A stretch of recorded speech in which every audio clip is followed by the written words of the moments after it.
When our MC Ryan finally finds the 12th floor's guardian, the rumors turn real. The human slayer exhales a wave of orc fear that drains his stats, but Ryan crushes it with blue earth breathing and keeps moving. This floor is a maze, so he picks the only rule that matters: mobility. He mounts a zombie wolf, darts around the beast, and lands a dirty strike from behind. It still isn't enough. Even his wound curse only pushes the orc into berserk rage. So Ryun switches plans. He floods the tunnel with expendable undead, soul-feeding them for a brief burst of power, then orders Kornak to take command. Poisoned deaths chip away at the berserk state, and Kornak draws a huge magic circle in midair, then drops a firebolt that finally brings the human slayer to its knees. Ryan finishes it with Hand of Death's life drain, levels up, and sees a new option: soul extraction with 57% success. He takes the gamble and wins, but the body doesn't disappear. If the Sermon family patrol finds that corpse, his hidden necromancer power won't stay a secret. So how did he end up in this place?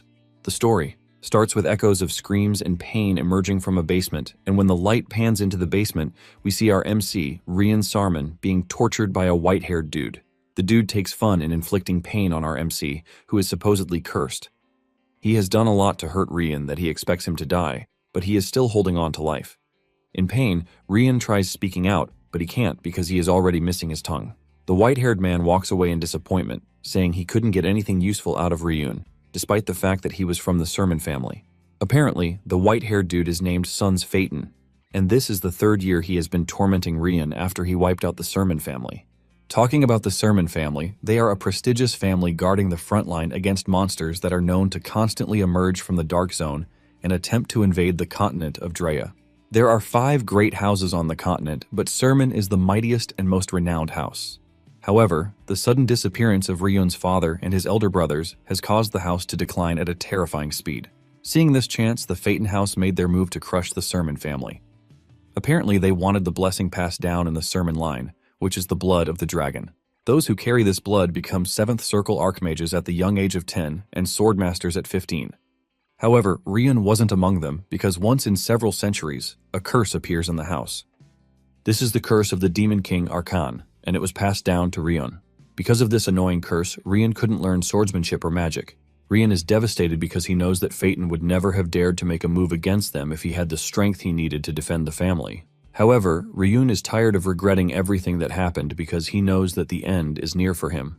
Just as predicted, wolves are set upon him, and as they devour him, Ryun closes his eyes with the relief that he can finally rest after several years of torture and inhumane experiments. As he fades into oblivion, he sees flashes of himself fighting on an unfamiliar front. He looks absolutely powerful while decimating enemies and trying to get to what appears to be a powerful being clad in gold. In the end, the gold grants Ryun one wish, and suddenly, Ryun opens his eyes to see his nanny, Colin, out his name. Ryun is surprised and confused because he doesn't understand how the lady is standing right in front of him, since she is supposed to be dead. In addition to that, she looks very young, and the house also looks intact. Ryun immediately tells Colin to bring him a mirror, and she does as told. After looking at his face, Ryun asks Colin what year it is. Colin then replies that it is the 17th of August, Drea calendar year 1892. This shocks Ryun because this was the same year that he was 12. This is also the same period that the family started going downhill. Ryun is still trying to understand what is happening when a stern-looking man enters the room. Ryun immediately recognizes him as Alejandro, captain of the Sermon Knights. Apparently, Alejandro came to check on Ryun because he believes that he is faking his sickness. However, after seeing Ryun in his current state, Alejandro decides to back off, telling Ryun that he is free to skip the day's training. He is about to leave when Ryun calls him back, refusing to skip the training, telling the man that he is fine. Alejandro and Colin are shocked when they hear this because it is unlike Ryun to refuse a break. Alejandro is forced to ask Ryun if he is really the young master that they know, and Ryun confirms this, saying he hasn't changed. Surprisingly, Ryun tells Alejandro that they don't need to do any training because he wants them to skip directly to monster hunting. Deep down, Ryun has gotten the perfect chance to set everything right, and he is not about to throw it all away. After getting out of his bed, Ryun realizes that he can use the status window, which he considers a relief even after his regression. His current level is level 1, and his other stats are trash. He is also still under the Archon curse, which is rated very high. It turns out that the ability to use the status window is peculiar to Ryun only, as there is no other person on the continent who can use it. Moments later, Alejandro shows up to tell him that the monster is ready, and it turns out to be a dreadful goblin. The goblin has been tied to a post, and Ryun is supposed to take down the goblin with a wooden sword. Standing in front of the goblin, Colin urges Alejandro to stop Ryun because he usually faints whenever he faces a goblin. Ryun doesn't argue this because he knows that Colin is right, but this only applies to Ryun of yesterday. Now that Ryun is standing in front of the goblin, the curse kicks into action and it starts amplifying the fear of monsters to try to cripple Ryun and stop him from making a move. Sensing that Ryun might be hesitating, Alejandro tells Ryun that he can rest for the day, but Ryun refuses, and he manages to walk closer to the monster. Ryun calms himself down, motivating himself with the fact that he is not the same Ryun from the past. He pushes himself forward with the belief that he can take on the goblin. While staring into the goblin's eyes, he pictures the golden dude standing in front of him, and this fury pushes Ryun to smack the goblin hard on the head. This shocks Alejandro and Colin, since this is the first time Ryun has made a move. Ryun then gets a notification on the status window, telling him that he overcame Arkan's curse through an experience that transcends the curse. Because of this, the rank of Arkan's curse has been downgraded, and Ryun apparently no longer feels fear toward monsters. The goblin is on its arse, begging for its life, and Ryun tells Alejandro to get him a real sword. Alejandro is shocked to hear this, but it dawns on him that Ryun has finally become a man. Armed with a real sword, Ryun goes after the goblin, and he cuts it down without mercy. Alejandro is left stunned when he sees this, and he tells Colin to watch closely because she is staring at the next head of house. After the training session, Ryun washes off the blood on his face in the restroom. He is glad that he has confirmed that he can actually grow by overcoming Arkan's curse. Nonetheless, there was just a little growth, and he figures out that at this rate he's going to have to hunt down thousands of goblins just to level up. It dawns on Ryun that he doesn't have time to laze around because the day when ruin will come upon the sermon house is at hand. Thankfully, he is glad that he can overcome the Arkan curse. Apparently, it has been 2 years already since his father and older brothers went missing, and they have just been trying to maintain their position as a great house ever since. Since the enemies haven't made a move yet, Ryun is relieved that he has found one way to level up. With this out of the way, Ryun decides to try out the potential second method. Not long after this, a redhead lady with a mask on her face shows up to check on Ryun. Apparently, this lady is the leader of House Sermon's Magic Corps, and her name is Sena. Just like Alejandro, she is also a 7th Circle Archmage, of which there are just a few on the continent. Sena is a mysterious woman whose background and true nature are unknown to anyone but the family head, Ryun's father. Sena then scolds Ryun, asking him if he is becoming arrogant because he took down just one weak goblin. Sena then reminds Ryun that the reason they didn't proceed with magic training is that Ryun has no talent for it. Without Sena telling him this, Ryun already knows. This is because Ryun lacks all talent thanks to Arkan's curse, stripping him of everything. Ryun then smiles because this all came to an end after yesterday. Since Sena is asking him if he has mana, Ryun tells her to test him. Sena then asks Ryun to close his eyes, and using her mana, she draws a picture in front of him, which can only be seen with mana. Sena tells Ryun to tell her what she's drawn, since he is claiming to be different. Without hesitation, Ryun tells Sena that what she drew is a beautiful red dragon. Sena is shocked because Ryun got everything right. She is even more surprised at this because she set up the mechanism to make it look like something other than a dragon. Sena starts pacing around the room, wondering how Ryun was able to break the family curse. While she is still racking her brain, Ryun calls her attention. He tells her that he can see mana, but he can't use the mana cultivation method passed down in the family, which is why he needs her help. Basically, mana can't be used unless it settles in, and mana cultivation is another essential method for leveling up. Apparently, what Ryun is asking Sena is for her to help him with his mana cultivation, which is essentially tearing into his body to guide the mana. Sena mentions that this is basically putting Ryun's life in her hands. Ryun then teases her, since he doesn't expect Sena to kill her. Basically, Ryun knows that Sena is the only person he can ask to do this for him. Even in his previous life, when the family was attacked, Sena made sure to stay with Ryun until the end, even though her mana was already depleted. Remembering this, Ryun stretches his hand towards Sena, telling her that he trusts her. Once they are in agreement, Ryun takes off his shirt and he kneels down in preparation for the method. Talking about the Blue Earth cultivation method, it is passed down only to the direct line of the family. Ryun managed to explain the whole process to Sena, but surprisingly, she is getting everything right. It turns out that Ryun trained with this method on the planet Adeon to raise his level and stats. As the process continues, Sena urges Ryun to concentrate, telling him that he might feel intense pain. Sena tells him not to make a sound or even complain about what he is about to face. Sena tells him to stop if the pain becomes unbearable, but Ryun screams at her, reminding her he trusts her. With this, Sena continues to amplify the mana cultivation method, but the curse kicks in, dispersing the trapped mana in Ryun's body. Sena is surprised at how crazy the curse works, but she continues to inject more mana into Ryun's body. Ryun groans in pain, but all of Seina's efforts keep going down the drain as the curse disperses everything. Ryun soon figures out that Seina might not be able to overcome the highest grade curse. However, Ryun figures out that applying the training method from a Daeon will make the mana rebound. He decides to confine the range within his body the moment the mana disperses to deceive the curse, while the mana remains intact inside his body. Suddenly, Seina realizes that the mana she is sending in is no longer vanishing like before. Thanks to the training method, Ryun continues resisting the curse, and although the process is painful, Ryun doesn't mind. Ryun remembers that he has endured a lot of pain in the past, and this is nothing compared to that. He motivates himself with the fact that he is a Daeon's master player and his understanding of mana surpasses anyone else's. This type of understanding is something that is ingrained in the soul, not the body. Ryun continues to fight the curse because he is not ready to be defeated by a demon king that he hasn't even seen before. Ryun amplifies his receptivity and takes in every mana he can until he finally crashes to the ground. As he slowly loses consciousness, Ryun is not worried because the pain is nothing compared to the pain he felt from back then. He remembers that when he was in captivity back then, Alejandro had broken into the dungeon to save him. By the time he opened his eyes, he was already in the forest, and Alejandro was mortally wounded. Ryun is shocked to see Alejandro coming to save him, and Alejandro apologizes for coming late before he finally gives up the ghost. Ryun shed tears as he woke up to reality on his bed. Ryun wonders if the cultivation method actually worked. Even though he is supposed to be happy, remembering what happened in his past prevents him from doing this. Nonetheless, he is confident that he won't allow something like that to happen again because he now has the means to change his fate. However, he doesn't want this means to be discovered by other people, especially House Phaeton, since they are always monitoring everything he does. In addition, Ryun knows that he doesn't have what it takes to face Suns just yet. With this in mind, Ryun comes to the conclusion that his next plan is to accelerate the downfall of his family. Later on, Alejandro and Seina come to check on Ryun, and he tells the two that the whole process was a failure. Even though Ryun feels bad for the two because they came immediately they heard he recovered, he still can't tell them the truth. Even though he can tell them everything at the same time, he wonders if telling them the truth would actually help them. In addition, he doesn't even know if they are going to believe his story. With a smile on his face, Ryun casually tells the two that he can't feel any sense of mana inside him. He tells Seina that she is free to check if he doesn't believe him.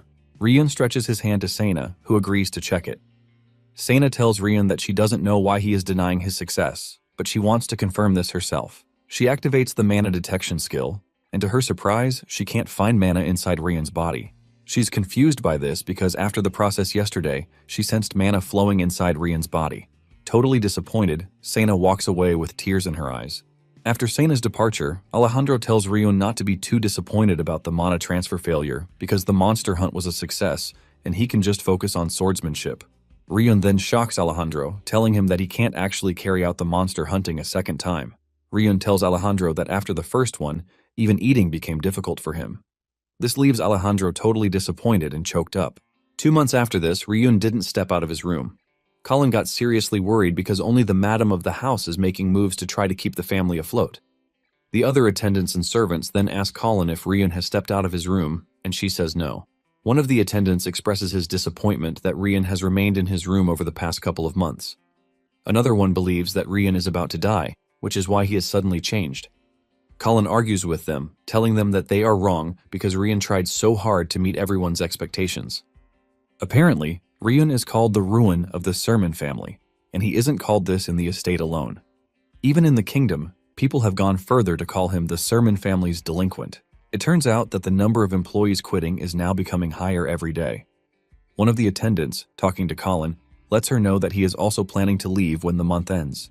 Meanwhile, Ryun is in his room, and while having breakfast, he figures out that the quality of food is dropping, which means the family finances are going down the drain. Ryun is excited that everything is going according to plan. In the past, Ryun would have been running helter-skelter to try and revive what is left of the family.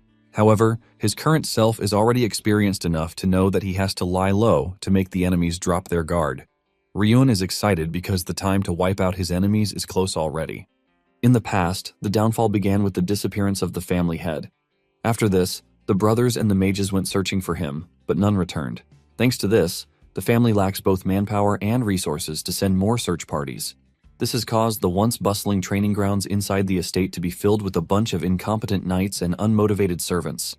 In fact, the retainers of other nobles, who were always trying to get close to the next family head, saw the disaster that had befallen the family, and they all vanished without looking back. Because of this, things have gotten quiet, and Ryun sees this as an opportunity to lock himself in his room. Nonetheless, Ryun thinks the pace at which everything is collapsing is too slow.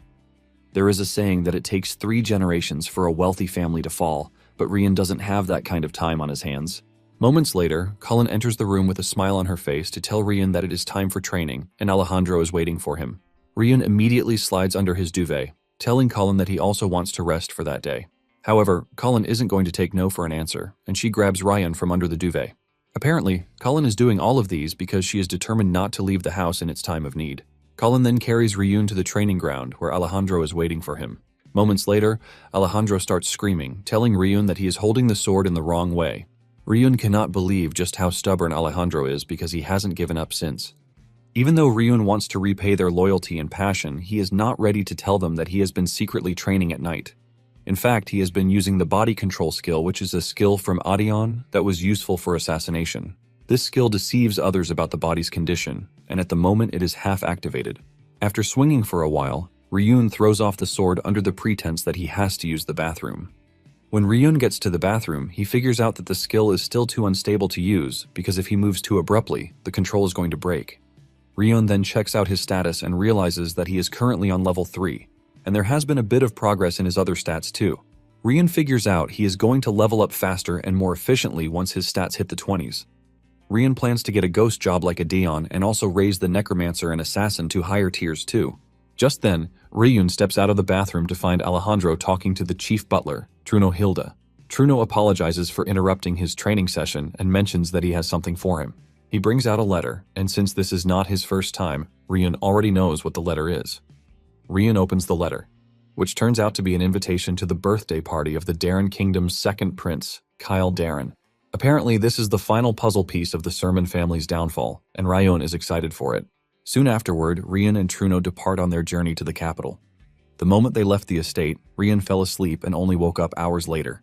He tells Truno that he slept late because Colin was busy trying to sort the clothes he was going to wear. In fact, it was difficult for him to stop Colin from following him. Basically, Sena and Alejandro are not coming with them either. Apparently, a massive monster horde had appeared which required their attention. Ryun cannot believe how perfect the timing is because Alejandro had no choice but to be dispatched to the border to handle the mission. On the other hand, Sena also left following a summons from Ryun's mother. Since his mother is the one acting as the head of the house, Sena had no choice but to honor it. Thanks to all of this, Ryun, a 12-year-old, is heading to the royal capital as the family's representative.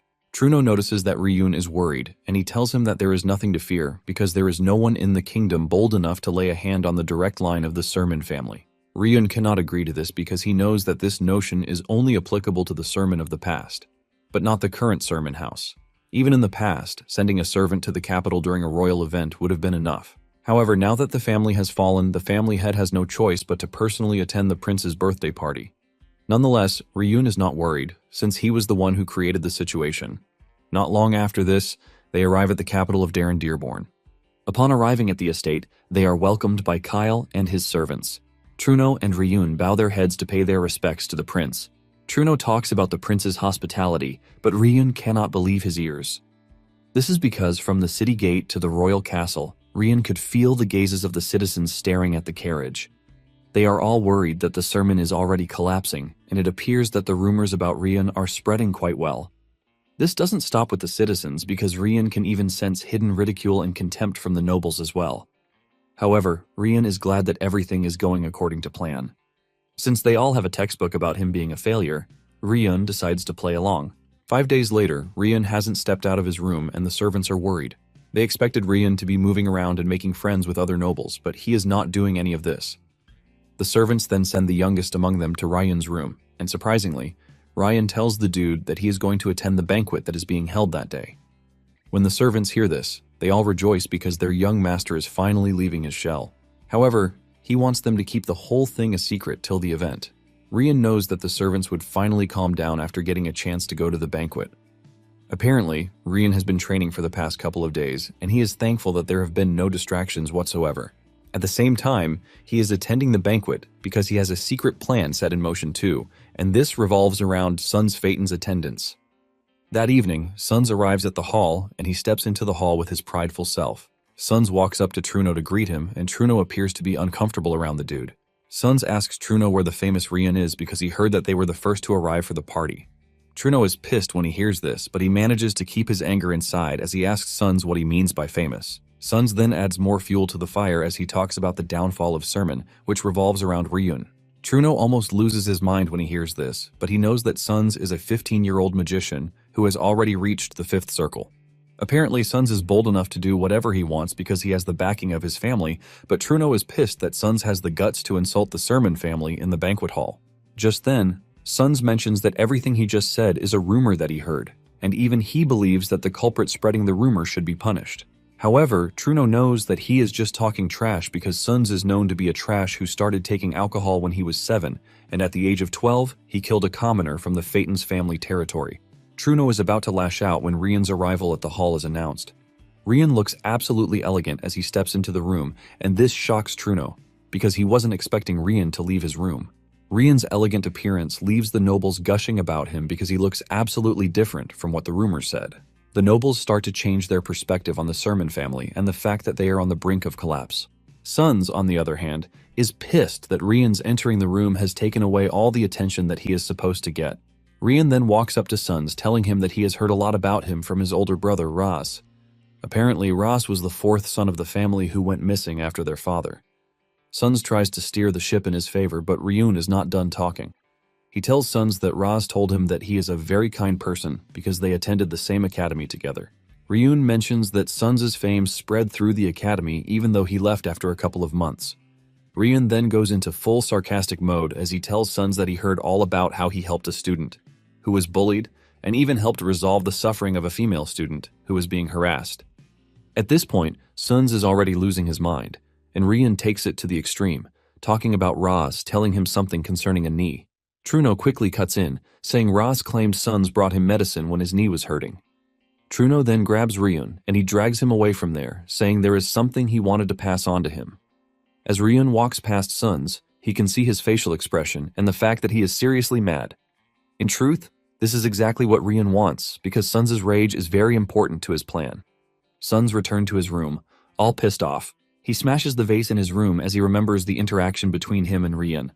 Apparently, Suns was expelled from the academy, and he knows that Ras knows everything about this. Suns is pissed and worried because he doesn't want the humiliation he suffered back then to come to life. While he was still in the academy, Suns had messed with a girl who was close to Ras, and Ras took it upon himself to deal with him. Suns' excuse was that he didn't know the girl was Ras's lover because he just assumed he was a mere commoner who managed to enter the academy. This only angers Ras further because he can't believe that Suns would treat a fellow student like trash, whether she is a commoner or a noble. In fact, he used magic to harm her, and Ras immediately tells Suns to get on his knees and beg for forgiveness. Ras lets him know that he is going to kill him if he doesn't sincerely ask for the lady's forgiveness. This was basically the origin of the whole knee story that Ryun was about to say in public, and Suns is going angrier by the minute in his room. Suns finally decides that it is time he carries out the plan he has been waiting for. He plans to crush Ryun as fast as he can. Suns is still raging about what he wants to do when he receives a visit from an unexpected visitor, Truno. After the party is over, Ryun and his escorts prepare to return to the family estate. Suns is glad that everything he planned during the party went exactly as he intended. He managed to drop the image of the venomous rumor monger of being an unfortunate young family head. He is glad that even Suns took the bait the way he wanted him to.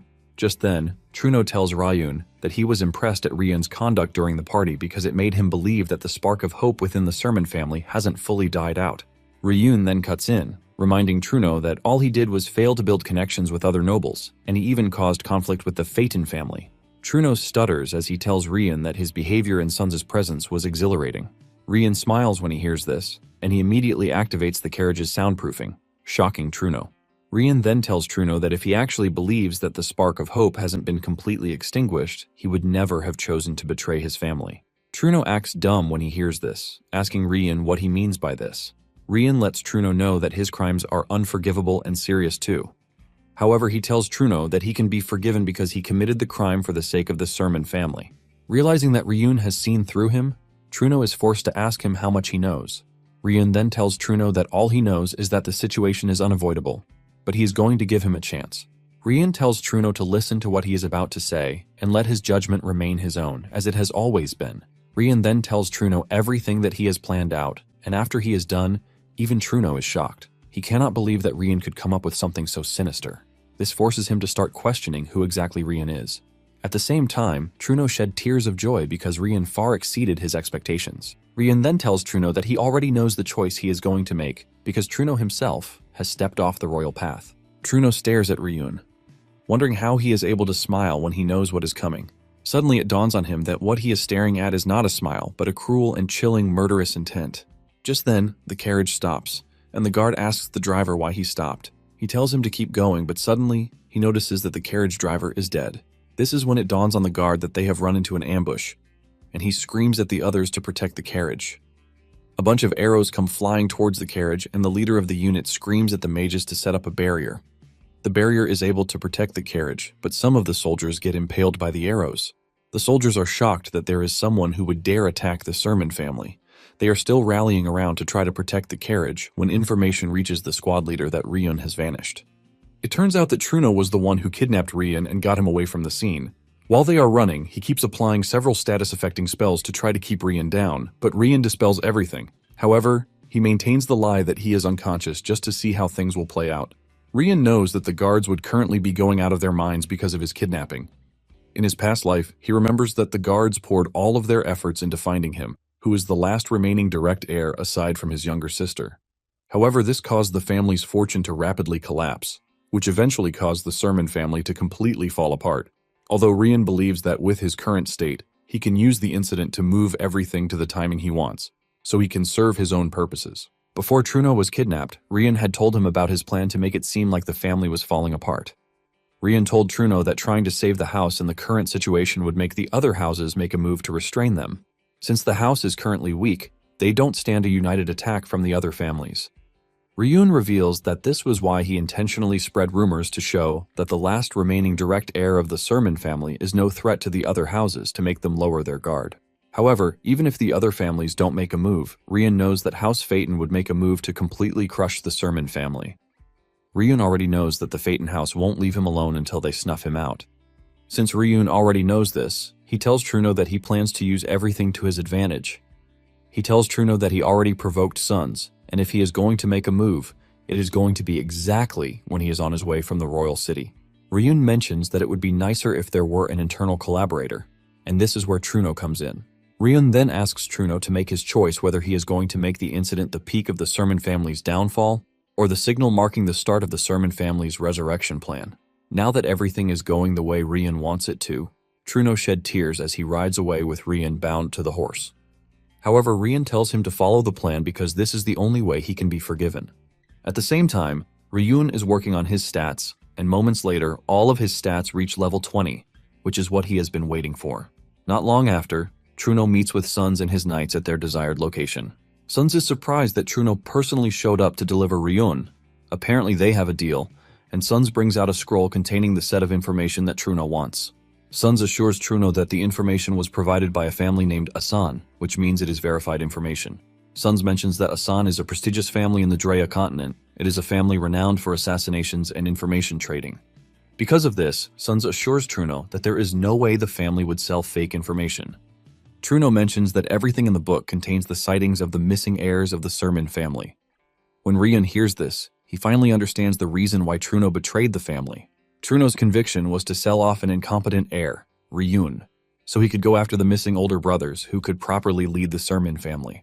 Rian knows that there is no way Truno would have survived if Asan truly had the information. After Sons hands over the documents, he calls Truno a traitor and tells him that his work is done. Truno then tells Sons to keep his promise, and Sons assures him that the soldiers will not be harmed. Once the two parties are in agreement, Truno leaves with the information, and one of Sons' men asks him if they should take care of the soldiers, but Sons says no. He mentions that the Sermon family would have easily figured out that Truno is the culprit, and Sons wants Truno to return to the family for his plan to proceed the way he wants it.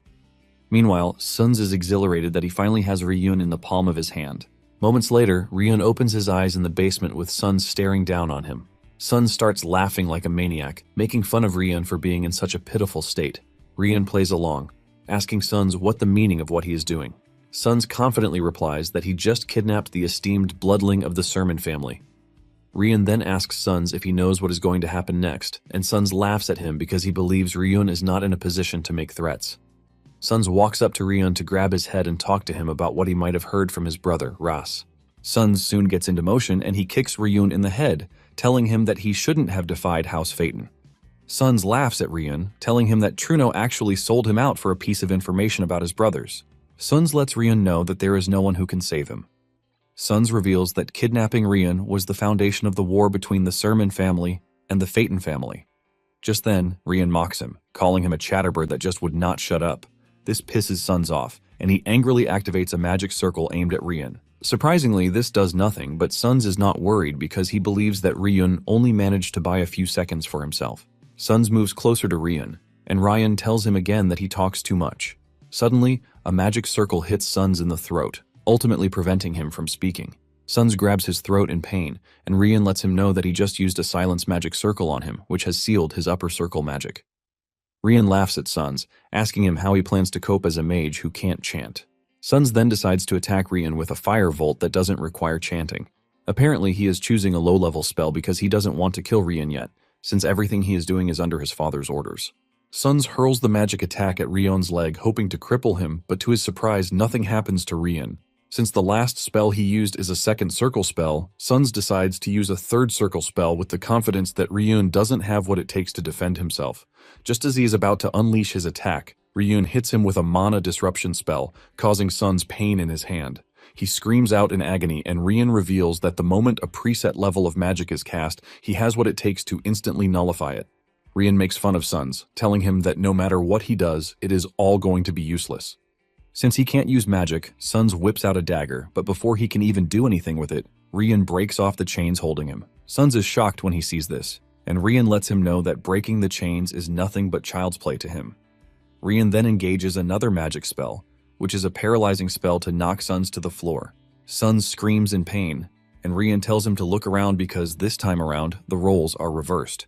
Later on, Suns wakes up to find himself restrained, and Ryun is holding his dagger in his hands. Suns calls Ryun trash, and it shocks him that he can finally speak. He starts wondering if the chains on him are not mana restraints, but regular chains. He believes that Ryun is foolish enough not to use mana restraints on him, and Suns quickly activates the Wind Cut spell. But this bounces back, causing him severe pain. Ryun mocks him, saying he probably believed he was dim. Suns is left wondering how he got hurt when there is no magic circle anywhere. Ryun then tells Suns that he is not foolish enough to bind a mage without any countermeasures. Ryun reveals that he has already drawn a magic circle all over his body, and Suns is shocked to hear this. Ryun then cuts his shirt to reveal the gruesome magic circle on his chest. Ryun knows Suns is pretty familiar with the forbidden art of carving circles into flesh with scars, which is called the blood circles effect. This was how Suns did it to him back then, and he even did it while he was wide awake. Suns has no choice but to ask Ryun how he knows the spell because even according to reports, Ryun shouldn't be able to use mana at all. Apparently, this is all thanks to Ryun's past memories and his life in Aedeon. 3 months ago, after Ryun got the mana link method, the first thing he did was level the concealment skill that would help him stay hidden. It turns out that obtaining new skills wasn't an issue for Ryun, thanks to the secret of circuits that he learned in Aedeon. Basically, every skill has its own circuit, and mana is injected into a player's unique circuit to activate the skill. It turns out that only those who have reached master level, like Ryun, can perceive circuits. Thanks to his memories, Ryun remembers every circuit of all the skills he acquired, which is why he doesn't need to study or train repeatedly to gain a skill. Basically, the only thing he needs is mana and qualification because the moment he has these, he can instantly obtain the skill. Thanks to the concealment skill, he slipped out to pre-install traps in the basement with the skills, so he can get ready for Suns. Ryun is glad that Suns walked into his trap so easily because the magic circle is there to amplify the pain that Suns meant for him. Moments later, Suns is already begging Ryun to stop poking him with the dagger. Ryun then suggests that they take a break, and Suns weakly thanks him for this. Just then, Suns' pride comes in again, telling Ryun to stop whatever he is doing to him because Phaeton men will show up very soon. Ryun then turns to him, telling him if he meant a week instead of a day. Suns is shocked when he hears this, and he starts asking Ryun how he knows this. Ryun mentions that Suns told his men to come back in a week because he wanted to enjoy torturing him for a whole week. Suns freaks out when he realizes that Ryun wasn't unconscious at all during the start of the whole thing. It turns out that Rian also knows about the Phaeton's scary secret unit, the Fingers of House Phaeton. Rian mentions that he is a direct subordinate of the scary unit. However, Sun still tries to save his own skin by saying he is telling the truth, but Rian angrily punches him in the mouth. Rian then leaves Suns, telling him to keep screaming out his lungs because he's not going to touch him again for the rest of the day, since he has not promised it already. Suns takes the opportunity to start screaming like a baby. It turns out that Ryun is already preparing himself for the coming of the scary unit, which will happen in a week. Because of how delicate the situation is, Ryun knows there is no room for any mistake. A week later, men dressed in terrifying outfits arrive on site. They are surprised that there has been no contact from Suns for a whole week after he kidnapped Rian. The leader of the squad asks if there have been any movements in the area, and they let him know that they have been monitoring the situation in the area for the past week. The leader of the unit then says it is going to be a big issue if Suns had gotten carried away with the torture and ended up killing Rian by accident. Basically, the orders they got from the family head are to bring Rian back alive. Just then, the leader informs his comrades that he is entering the basement. He lets them know that the orders from the family head supersede any other thing, even if it is from Suns. The squad leader blasts open the door and informs his men that he will be going in alone because he doesn't want them to get in his way. As the squad leader descends into the basement, he senses something ominous, but there is no mana presence whatsoever. Suddenly, he realizes that he has stepped on a trap, and he immediately activates his barrier magic to protect himself. The dude immediately realizes that something bad must have happened to Suns. The dude then uses his magic to try to detect the traps in the area. To his surprise, there are a bunch of traps laid out on the walk path, which tells the squad leader that whoever the intruder is knows the layout of the facility. The squad leader starts wondering if this person is a third party or someone from the Sermon family. As he walks down the path, the squad leader increases the durability of his barrier while promising to make life difficult for whoever has chosen to pick a fight with the Finger of the Phaeton family. Moments later, he arrives at the basement to find Suns totally bloodied, with his blood flowing all around the basement. He rushes towards Suns and he destroys the chain, restraining Suns. He grabs Suns and asks him what happened to him. Suns tries to speak, but he finds it hard to do so. The squad leader checks Suns' mana to confirm that he is the real Suns. Lying in another corner of the room is Ryun, who is restrained too. Suns then tells the squad leader to give him a recovery potion, but the dude suggests that they get out of the basement first. The squad leader mentions that the enemy hasn't shown themselves yet, which makes everything dangerous. In addition, the squad leader can see that there are a bunch of traps in the room. The squad leader wonders why the attacker overpowered Suns and didn't even bother to take Rian. He concludes that Rian is bait, but at the same time, he can't abandon his mission, so he decides to save Suns. While trying to get Sun out, Sun manages to use all of his strength to tell the squad leader that the attacker is Rian. The squad leader is shocked to hear this, and he decides that he is going to use a seventh circle, binding magic on Rian to make sure no one else, aside from him, can move Rian. He is in the middle of this when Rian suddenly appears behind him, telling him that he is too cautious. Startled, the squad leader cancels the binding spell and hurls a fireball in Ryun's direction. However, he doesn't get a hit from the attack, which tells him that it is just an illusion. To make it worse, he starts coughing up blood, which is a backlash from canceling the seventh circle incantation before it finished. Ryun's voice then appears again, telling the dude that he is going to recover from the backlash in no time, since he is a grand mage. Ryun tells him that he should have taken him out first the moment he entered the room, since he sensed that something was off. The squad leader is pissed that Ryun is playing a game of illusions with someone like him, who is a master of illusion magic. The squad leader then unleashes a powerful magic to disperse any form of illusion magic in the room. His magic works out pretty well, but before he knows it, Ryun is already leaping toward him with a dagger. The dude easily dodges Ryun's attack and berates him for being cocky. He then lands a counterattack that sends Ryun flying backwards, while confidently telling Ryun that he can't catch him off guard with his petty moves. The dude then decides to teach Ryun a lesson by melting half his face, while saying the head of the house would have no problem with that. At the same time, the dude believes that this is Ryun's last trick, because he would have used his ace instead of charging in like a dullard. The dude is still boasting about how powerful the Phaeton family is when he notices that the dagger on the floor is fading off, which is a sign of illusion. Before he can react to this, the dagger pierces his neck from behind, and when he looks back, he is shocked to see that Suns is the one holding the dagger. Suns tells the squad leader that he hates arrogance, and then asks the squad leader if he has heard of soul transfer. It turns out that Ryun is currently in Suns' body, while Suns is trapped in Ryun's unconscious body that is lying on the ground. Ryun mentions that he already figured out that the squad leader can't kill him because of the family head's orders. Rian then mentions that part of the magic circles drawn on Sun's body is the soul transfer spell that sends one's soul into another and controls the body. Rian then boldly tells the squad leader that this is the original ace up his sleeve. The dude gaggles on his blood and manages to unleash one massive fireball spell to try and catch Rian off guard. However, he suffers the bulk of the attack, shattering his mask and killing him. Rian remains safe in Sun's body, and he grabs the squad leader's recovery potion. He pours the potion on his body, and this hurts like hell, but Rian doesn't mind because he needs the scars to be on Sun's body because of his future plans. Rian then celebrates his win against a powerful 7th Circle Archmage. Suddenly, the status window tells him that his level has increased and that he has completed a quest. Rian is surprised to see this because he knows about the increase in level, but the quest completion sounds strange to him. In addition, he is pleased that he went from level 2 to level 15, which is expected because he defeated an Archmage. He starts wondering if his level increased so much because of the quest, but he decides to ignore this because there is something he has to attend to first. Rian then drags the squad leader's body and places the body on a table. It turns out that he still has uses for the body, and the success of this will determine how his future plans will be. Since circuits are engraved in the soul, not the body, Rian is able to use his own mana even though he is currently in Sun's body. Rian then starts pouring mana into the circuit, thus sacrificing 5 levels, and in no time he unlocks the hidden class called Shadow. This is a class under the Assassin category that can be obtained by reaching 20 agility points and 15 mana points. Rian is glad that obtaining the skill worked out, but he believes that he can still get 2 more classes with the remaining level he has. Rian gets down to business, and after pouring in enough mana, he unlocks the upper class of Necromancer Hand of Death. Rian is relieved that this worked out too, and even though his original plan was only up to this point, defeating the squad leader made his level rise much higher than expected. He starts wondering if he can use the remaining levels to succeed at a 3rd class change so he can obtain the hidden class, Ghost. Apparently this was the class that helped him to rise to the top in Adeon because its synergy with Necromancer and Assassin are top-notch. Even though he is going to be pleased if he manages to acquire Ghost, the risk of failing is also very high. Nonetheless, Rian is ready to take the risk because the reward is obviously high.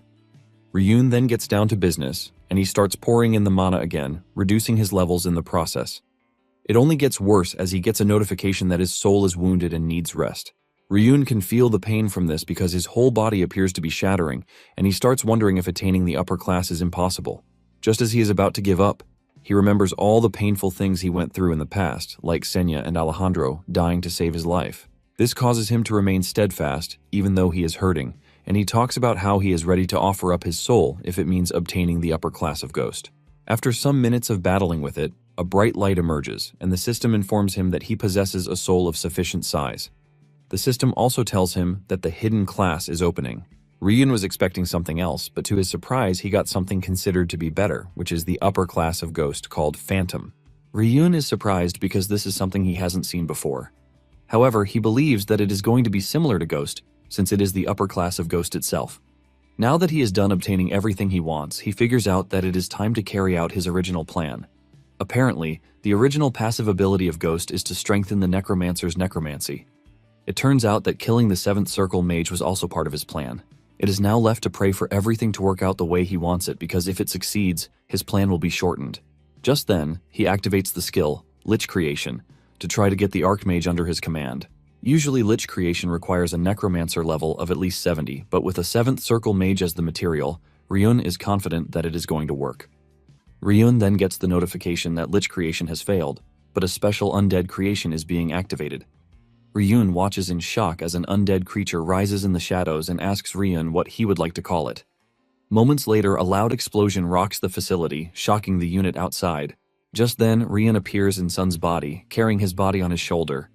Before the unit can start asking him any stupid questions, he tells them that what just happened is the squad leader's doing. Rian continues playing with their intelligence as he mentions that someone in the family betrayed him, shocking the unit. Rian says the proof of this is the scars on his body. He then tells them that he has bound the squad leader with an artifact, but it is not going to hold for long. He tells the unit that he is leaving the area with the unconscious Rian, so he wants them to buy him some time to return to the family's estate. He assures them that reinforcements will be sent immediately, and he urges them to keep the squad leader restrained until then, because there is going to be a great reward for everyone. With this, Rian rides away, and this is the last they see of Sons after that. The unit then gives another 7th Circle Mage of the Phaeton family, Pyrrhus, their report.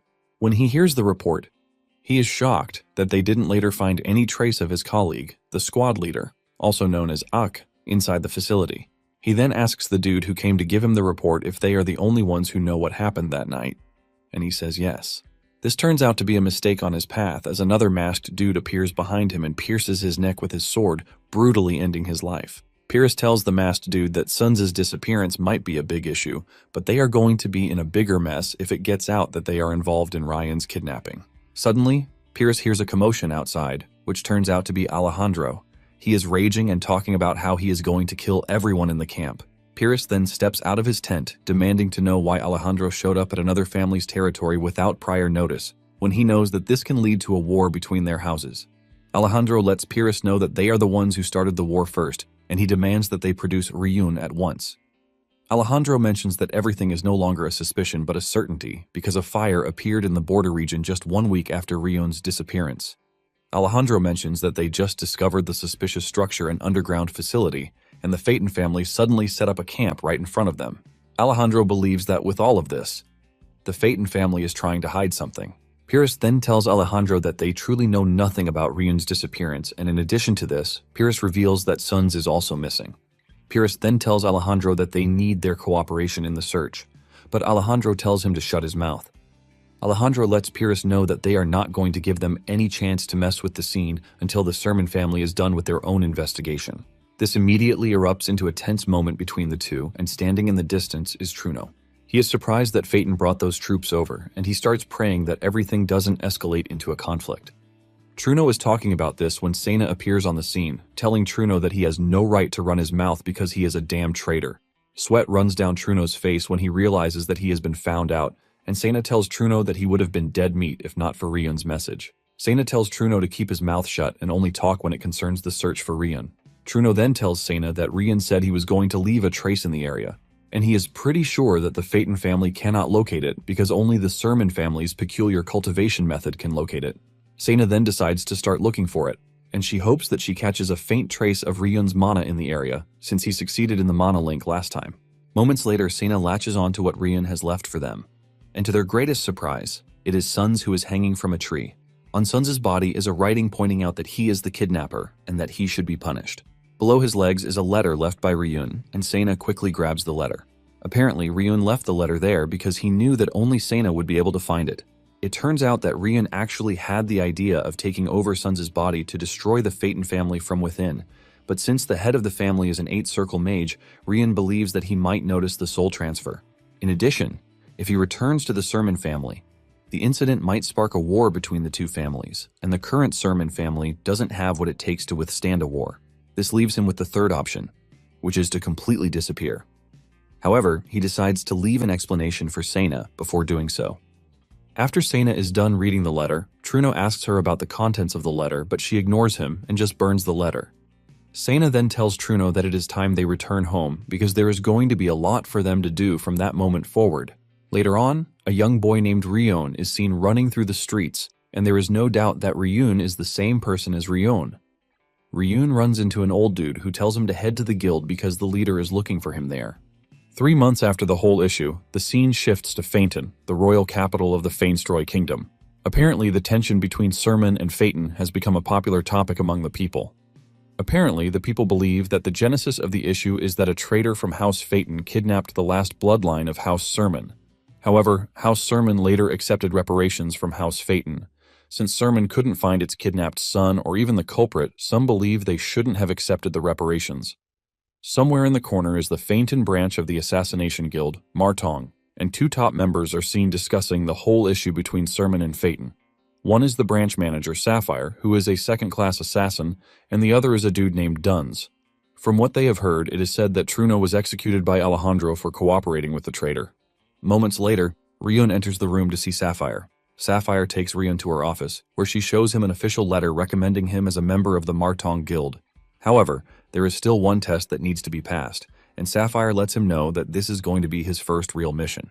At the same time, Sapphire doesn't even think Ryun needs to be tested again because he was able to reach the final test at the Phaeton branch of Martong in just 2 months. Sapphire is proud to say a great talent has been born in their midst. Ryun agrees to this, but lets Sapphire know that he is still a long way from being a second-class assassin like her. Sapphire smiles because of how modest Rian sounds, which is quite different from how he sounded the first time they met 2 months ago. This is something that is not known to the public, but Ryun quietly showed up at the Assassin's Guild and suddenly pushed a sum of money to them for an assassination request. Rian tells Sapphire that he has no issue doing this since he heard that the guild would carry out any request as long as money is involved.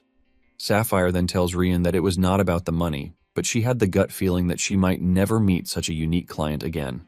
Sapphire has been inspired since the first day because Ryun brought a huge amount of money just to order an assassination on himself. After they are done with their boring talks, Ryun stands up to leave and he tells Sapphire to call him when it is time for the test.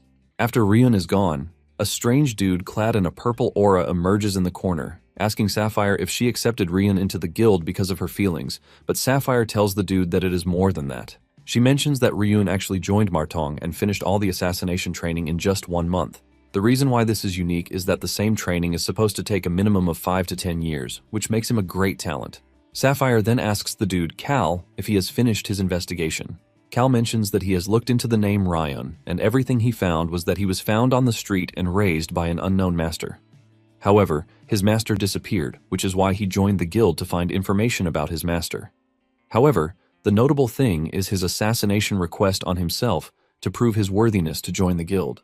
Sapphire says she is doubtful of the information provided, but Cal lets her know that it is all true because he already went to the place where Rian said he lived with his master, and there were traces of someone living there until recently. Even though Cal has conducted all of his investigation, Sapphire has the feeling that Ryan is actually Ryun Sermon, the missing heir of House Sermon. Sapphire doesn't want to think that it is a coincidence that Ryan went missing, and the same boy of his age, Ryan, showed up right around the time. Cal then tells Sapphire that the possibility of Ryan being Rian is actually low, and Sapphire asks him why. Cal mentions that everybody knows that Rian lacks mana and the skills to be a swordsman, and this is the result of the observation they have had of him since he was born. Because of this, Cal believes that there is no way the talentless Ryun possesses the same talent as Ryan. Cal lets Sapphire know that he can continue the investigation if she likes, but Sapphire tells him that it is enough. However, she wants Cal to look into Ryan's supposed master, because if he was able to raise a talent like Ryan, it means he is an extraordinary fellow. Unknown to the two, Ryun is actually listening to their conversation thanks to the necromancy skills. Ryun is also glad that the levels he lost during the class change have returned, which means investing his mana into body control was worth it. Thanks to this, he can change his appearance and even avoid mana detection. Ryun is impressed with himself because he now has the skills that he can employ to deceive a second-class assassin's detection skills. In addition to that, Ryun remembers the special undead that he created, and he ends up giving him the name Kornak. When Ryun first unveiled Kornak, he was shocked to find out that it was actually an undead that was capable of growing just like a player. Since there was no description, Ryun had taken a look at Kornak's circuit, which then gave rise to a quest called Avenger. Ryun was shocked when he saw this because he didn't expect a quest to exist on the planet. In addition, the whole quest is hidden in Kornak's circuit. At that point, Ryun sees Kornak as a mana-consuming monster and a burden that he has to share his experience points with, but he was sure that a day would come when Kornak would genuinely be helpful to him. Later on, Duns meets Ryun on the testing grounds, and he notices that he is carried away. He asks him what he is thinking about, and Ryun lies that he is thinking about becoming an official member of the guild and one day becoming the branch manager of Martong. Dun smiles when he hears this, and he lets Ryun know that with his rate of growth, he might actually be able to achieve this. However, Ryun would be going up against 2 other candidates, Pala and Lin, and only one will pass the test. Duns lets them know that this is the final test to become an official member of Martong and a 5th grade assassin. Duns informs the trio that whoever assassinates the target gets to become an official guild member, signaling the start of a race. Before they go on the test, Duns suggests that they tell him the target's information first. The trainee mentions that the target's name is Alec and he is aged 47. Apparently, he's a merchant who runs a fairly decent shop, and he's always escorted by 3 mercenaries. 2 out of the 3 are bronze ranked, while the last is a silver ranked mage. It turns out that there's a rumor that Alec has recently taken a young concubine, whom he visits in her bedroom every night. And it is important to note that while he is with the concubine, the mercenaries do not go anywhere near him. Duns is impressed by everything he heard because all he told them was the client's name, but they conducted an extensive investigation on their own. However, he lets them know that there is no guarantee that Alec is going to visit his concubine that night, which is a good reason why the guild gathers its information well. Since Ryun hasn't shared an insight, Duns asks him if he is going to share the information he has gathered, and Ryun asks if it is compulsory that he does. His replies shock the other two, and Rian mentions that they can't all become official guild members if they work together to complete the mission, which is why it is a test only one person can pass. Because of this, Rian tells them that he doesn't see any reason to share information. Pala and Lin immediately criticize Rian, reminding him that they are comrades. However, Rian adds more salt to their injury, telling them that they didn't learn anything about being comrades during training. Duns then cuts in, saying Ryun is correct because this is a test, and it is good for them to utilize their individual abilities. Duns then adds that the most important thing is to utilize what they have learned in training. Deep down, Duns is impressed by Ryan's take because discarding or using others as needed is the way of assassins. After he is done talking to them, Duns tells the trio to go ahead and try to assassinate the target. Months ago, Duns was shocked when Sapphire told him and his unit that they had been given a task to terminate Ryun within 3 days. Apparently, the bonus for completing the mission is 100 gold. But failing it means Rian would join the Martong Fainton branch as a special grade trainee. Dunes laughed this off, telling Ryun to try for even 10 minutes. However, 3 days later, Duns and his men failed to catch Ryun because his traps and tricks frustrated the hell out of them. Because of this, Sapphire had no choice but to accept Ryun into the training program. It turns out that Sapphire intentionally picked the hardest target for this test to show the trainees that becoming a Martong assassin is not an easy task. Meanwhile, Pala has managed to break into the premises after disarming the alarm magic, but to his surprise, there are more mercenaries in the area. He soon finds himself getting chased down, while Lin manages to hide herself pretty well, thanks to Pala taking the bulk of the mercenaries with him. Apparently, every time an attempt has been made on Alec's life, the one place he always runs to is his main wife's bedroom.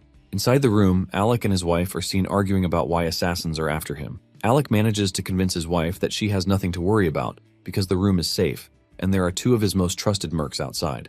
Lin has managed to get herself to the wife's room, and she is standing directly above Alec and his wife as they argue.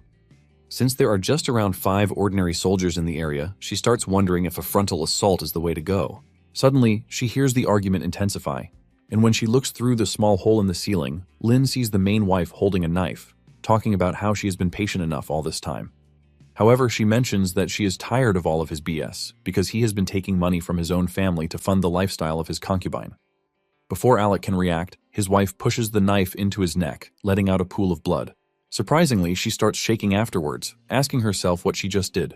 The guards outside hear her crying, and they ask what is wrong with her.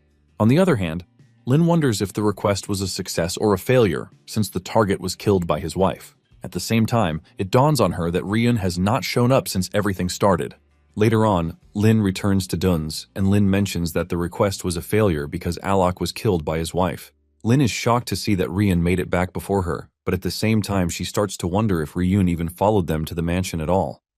Moments later, Pala also returned, but not without injuries. Pala mentions that he only managed to escape because the mercenaries just started fighting among themselves. Duns then tells the trio that the test is over, and for their information it is not a failure because Ryun completed the request.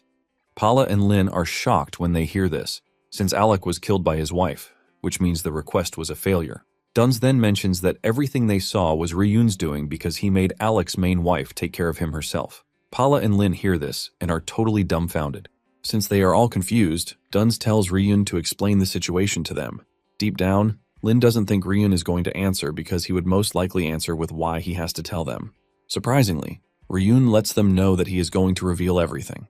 Ryun mentions that the whole solution was placed between Alec and his wife. Pala is shocked to hear this, and he asks Ryun if he got intel from the branch manager, which made him take advantage of the target's domestic situation. Ryun tells Pala that he learned about the target the same way he and Lin did.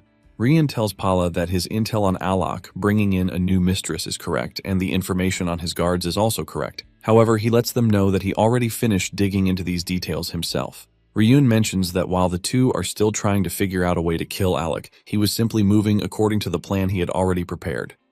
This shocks the two, and Pala challenges Ryun, asking him how he finished investigating Alec when he claims that he doesn't know who the target was. Ryun then replies that he didn't only investigate Alec. He confesses that he gathered information on everyone in the city with a bad reputation who could possibly become an assassination target. He even approached merchants sensitive to rumors to collect everything in advance. Ryun reveals that finishing the 2-month training in just 1 month gave him the time to prepare assassination plans for every imaginable target. Ryun reveals that he made sure he could respond immediately to whoever the target turned out to be. It then dawns on the two that Ryun basically studied the entire book beforehand. Ryun mentions that in the process of gathering information, he was able to find someone who held deep resentment toward Alec, and this is his wife, Kelly.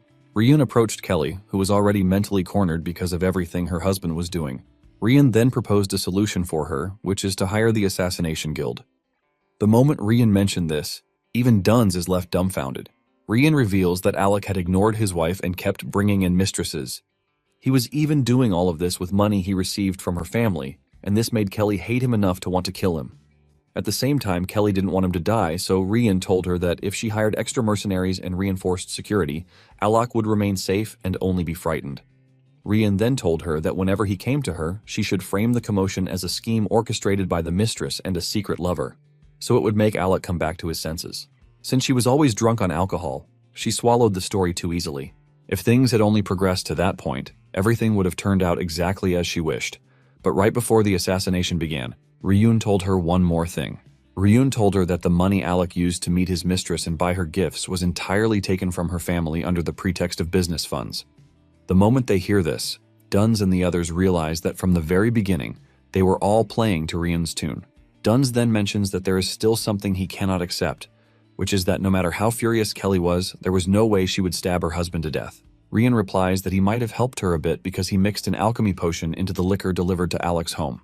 To avoid casualties, Ryun also mixed some into the water that the mercenaries would drink. Paula asks him what kind of potion it was, and Ryun reveals that it is the kind that clouds judgment for a while and makes people easily enraged. This was when it dawned on Paula that the mercenaries fighting among themselves were also because of this. Ryan boastfully says he might not learn anything about being comrades, but at the same time, he didn't want fellow trainees or guild members to die. Lin and Paula's faces turn red when they hear this. Duns then mentions that everything played out the way Ryun wanted it, and he congratulates him on passing the exam, since an assassination doesn't require one holding the knife themselves. Ryun then mentions that the guild should be able to collect the commission fee plus extra from Kelly. Ryun reveals that Kelly might have turned into a murderer, but the fact remains that the assassins broke in. The guild is the only one aware that Kelly was the one who killed her husband, and to cover this up, Kelly would be ready to pay more. Duns and the other two are left stunned when they hear this because Ryun is truly a scary mastermind. Paula concludes that settling for second place is the best because competing with Ryun is just a waste of time at this point. Duns then tells the other two to return to the guild while Ryun stays behind because he still has something to discuss with him. After the two are gone, Duns berates Ryun, telling him that he has just turned Kelly into a murderer who would have to keep on living with the guilt of killing her husband. Duns is pissed because the guild raises assassins, not monsters. Ryun then mentions that he initially viewed Kelly as a normal human until recently. Apparently, every mistress that Alec has brought in has been terminated by Kelly. Basically, Alec had other businesses like narcotics, gambling, and the like that have managed to ruin lives. It turns out that Kelly has been disposing of these mistresses using her family's influence, thus keeping her hands clean. Even though Alec was sick of her, he kept bringing in more mistresses, knowing fully well that they were going to be killed. Ryun mentions that Kelly's family forged their deaths as disappearances, so the victims' families are still searching for them. Ryun mentions that this was everything he uncovered, and even though it is just an exam, it was still an assassination request. Ryun says that whether she wanted her husband dead or not, the guild would only get full payment if Alec dies. Ryan confidently tells Duns that it is not an assassin's business to determine whether the target deserves death or not. Ryun asks Duns if they are supposed to stop killing for money and start examining motives instead. He reveals that Kelly never said she didn't want to kill her husband herself, but she intended to use the assassination request, and the guild simply completed it for her. Ryun lets Duns know that an assassin was involved in Alec's death, even though Kelly must now suffer forever knowing that she struck the final blow. Duns then asks Ryun if he is basically saying conscience has no place for assassins, and Ryun tells him that if he wants to keep his humanity, he must grow stronger. Ryun says he must grow strong enough to change the system from its roots. Before leaving, Ryun tells Duns that he can never search for conscience while he is still acting under the Assassination Guild. Soon afterward, a ceremony is held to award Ryun his title as a full-fledged member of Martong and a 5th-grade assassin. Once the award is given, Ryun receives the notification that the quest is complete and his level has increased. In addition, he has also been given a bonus quest, and Ryun lets out a smile. The system informs him that he has gained Lin and Paula's respect while he met Duns' expectations. Because of this, he is also given additional experience points. Sapphire lets him know that from that moment on, he can accept official Martong requests, and if he meets the conditions, he can also apply for a promotion. Just then, Rian mentions that successfully completing a single request worth 30 gold or more is also a condition. Sapphire is surprised to hear this, but she has no choice but to admit that it is part of the conditions. Rian then asks Sapphire how much they got for the Alec request, shocking everyone present in the room. Even Sapphire is shocked, but she has no choice but to answer that it was an advance of 10 gold, a completion payment of 10 gold, and the cover-up coin, which is 10 gold. At this point, everyone is already on their toes, waiting for what Rian is about to say. Rian then says that since he was the one who brought in the request, completed it, and even received additional payment, he has completed the first promotion condition of a single request worth over 30 gold. Sapphire is about to lose her mind, but Rian is not going to stop, as he tells Sapphire that he is requesting a promotion to 4th the Great Assassin.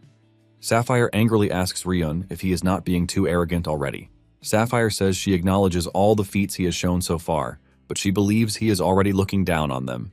Sapphire mentions that all organizations have their rules and principles, and she lets Rian know that the Assassin Guild is not exempt.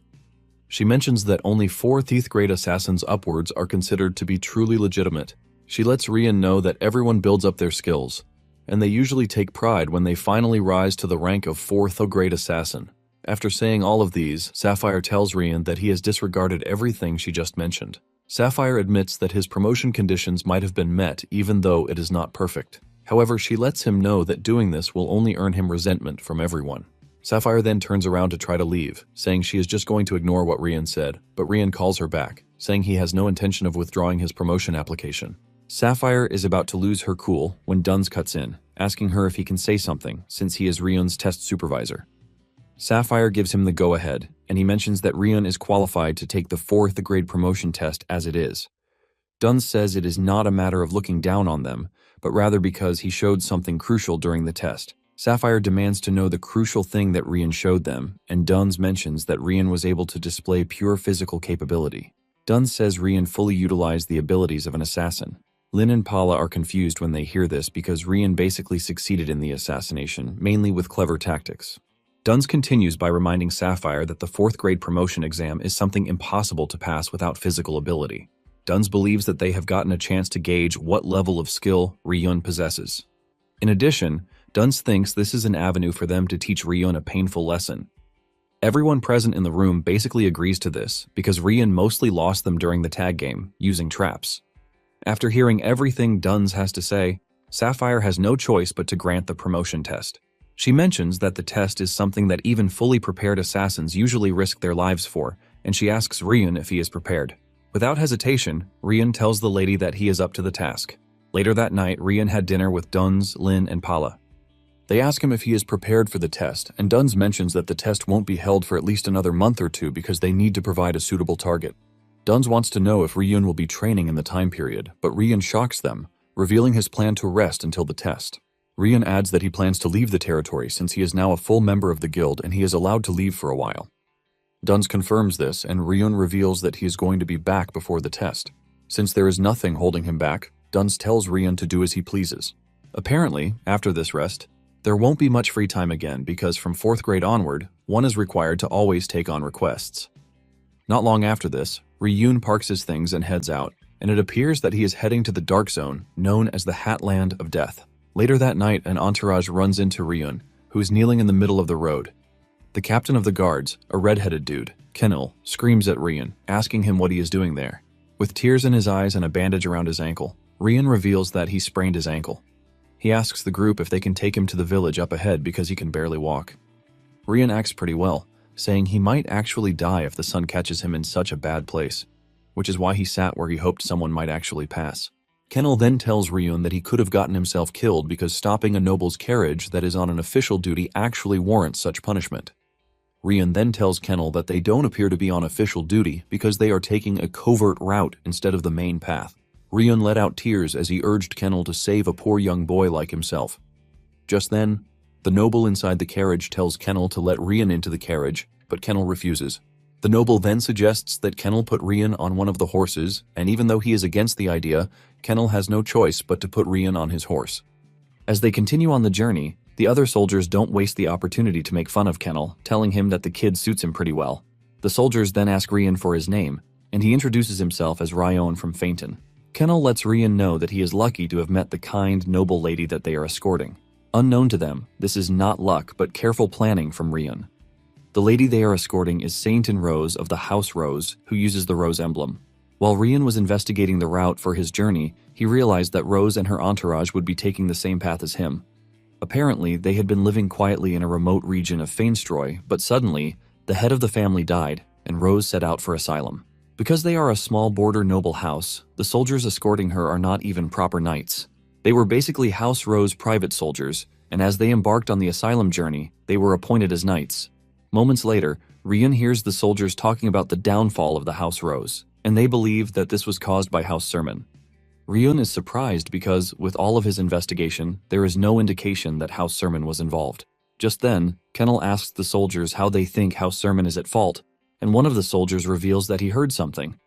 He mentions that House Sermon assassinated the head of the family to hide evidence of their collusion, and hearing this shocks Rian to his bones. Later on, they set up a camp to rest, and Rian sits away from the soldiers. He realizes that the soldiers believe that the downfall of House Rose is all thanks to the recent conflict between House Sermon and House Phaeton. Basically, House Sermon belongs to the Kingdom of Darren, and Phaeton belongs to the Kingdom of Feinstroy. The whole thing began when the eldest son of House Rose, who is practically from an enemy nation, became a knight of House Sermon. However, while performing border duties, he died at the hands of monsters, and House Sermon provided massive aid to House Rose in his honor. There was another house that was competing with them, and this is House Ani. They were completely dissatisfied with House Rose's rapid rise, which was backed by House Sermon. They began communicating with House Phaeton, who opposed House Sermon, and started moving to take advantage of the conflict between the two houses. This then led to the assassination of the head of house, and behind this conflict was that House Rose was secretly working for House Sermon, and that House Sermon assassinated the head of House Rose to hide the evidence.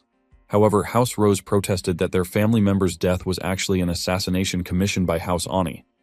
But this was useless because House Phaeton already solidified the fact that Sermon committed this crime.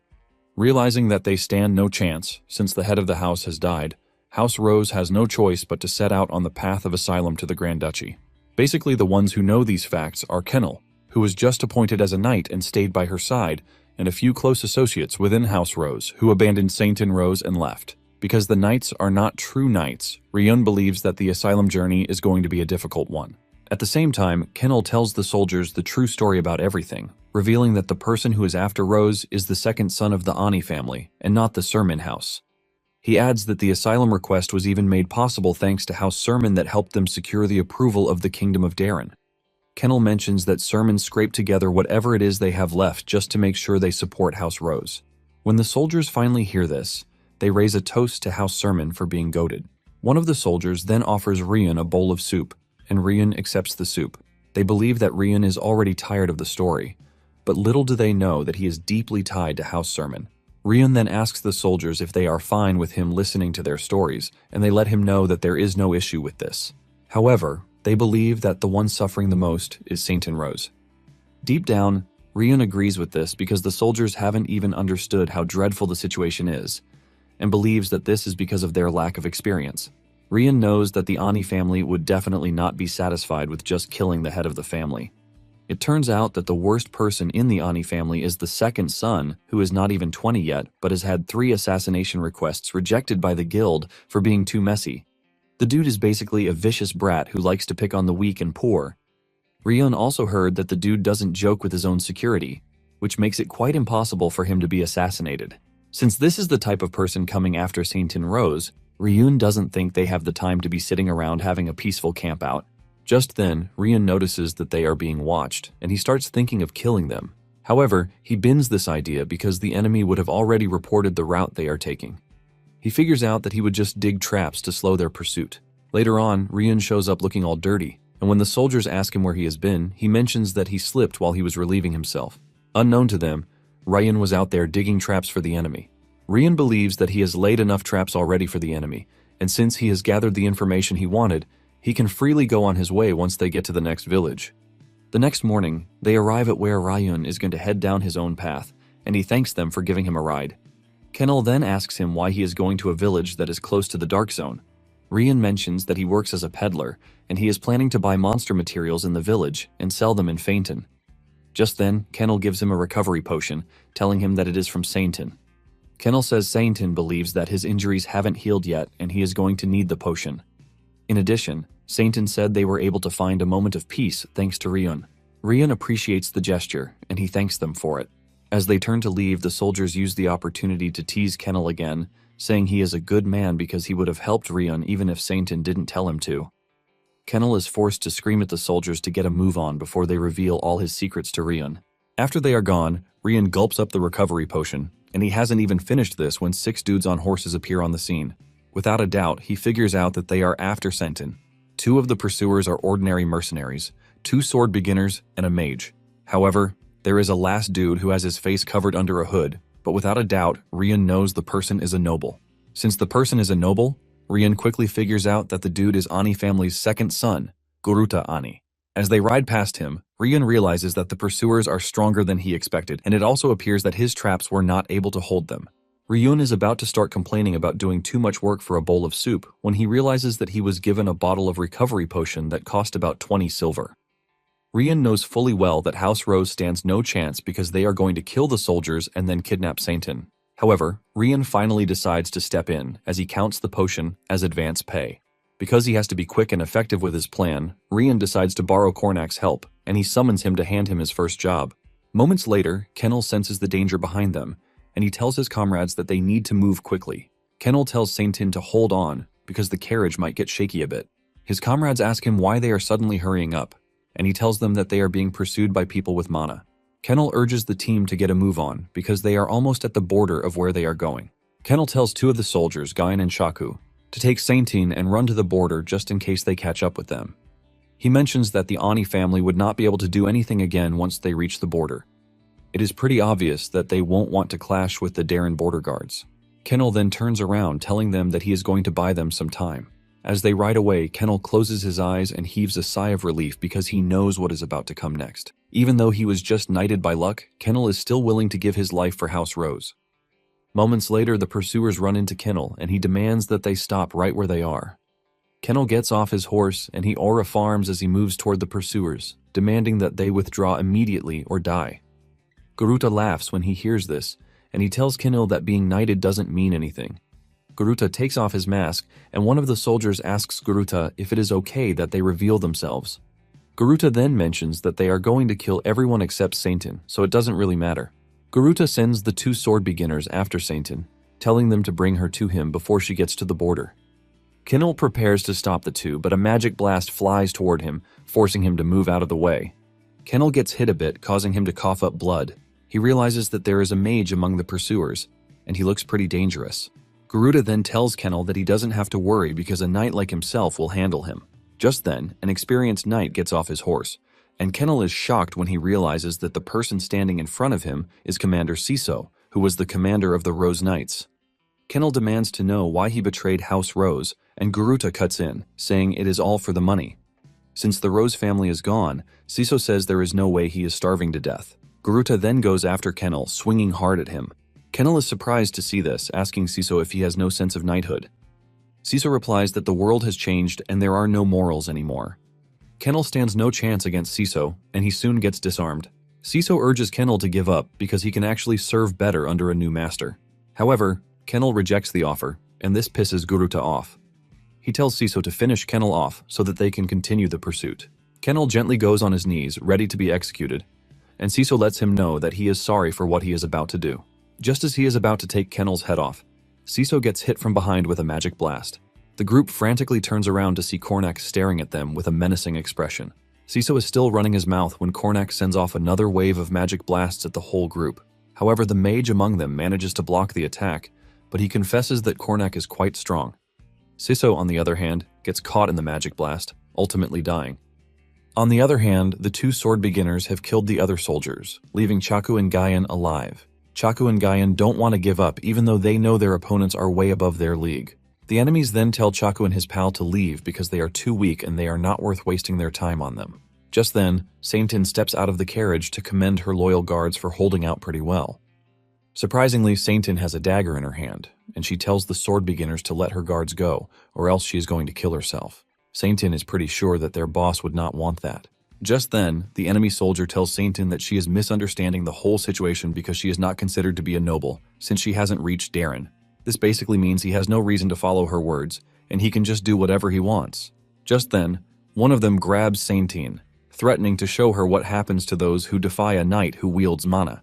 Just as he is about to hurt Saintin, Ryun, with a hood covering his face, comes flying out of nowhere, and he kicks the dude in the face, sending him to the ground as blood spills out of his mouth. The other dude immediately gets into defensive mode, demanding to know who is defiant enough to attack them. Ryun stands over the dude he just kicked to the ground with his teeth all over the place, and he talks about how he has gotten interested in dealing with the bunch because of how lousy they are.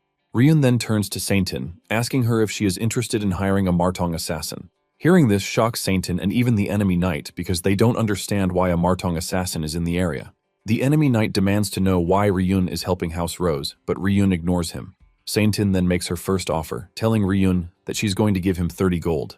Ryun is pleased that the lady got the idea pretty quickly, but at the same time, he lets Saintin know that her offer is too little. Ryun says 30 gold is barely enough for the knights in front of him, Siso, and Guruta. In fact, Ryun believes that the price is too low to handle even a third circle mage. Ryun then tells Saintin to quickly make her decision because if the contract is not made, he has no reason to be there. Saintin is no fool, and he knows that all their efforts will be useless if Ryun leaves. It then dawns on her that she has no time to think about consequences, and if it is to protect House Rose, she promises to give Ryan everything. She screams out, telling Ryun that she is going to give him everything he wants. Ryun is automatically drawn in by the offer and he accepts without further delay. Ryun then takes off his hood and the enemy soldier tells him that he is a fool to have revealed his identity when he is an assassin. Ryun then tells the dude that this is for cowards with small ambitions. Ryun leaps toward the dude and hurls his dagger at him. Failing to react to the high-speed dagger, the dude gets impaled and he crashes to the ground. Ryun then turns around with pride because his first official contract turns out to be the entire wealth of House Rose. Ryun stares at his hand in confidence, thinking about how to build a reputation worthy of this.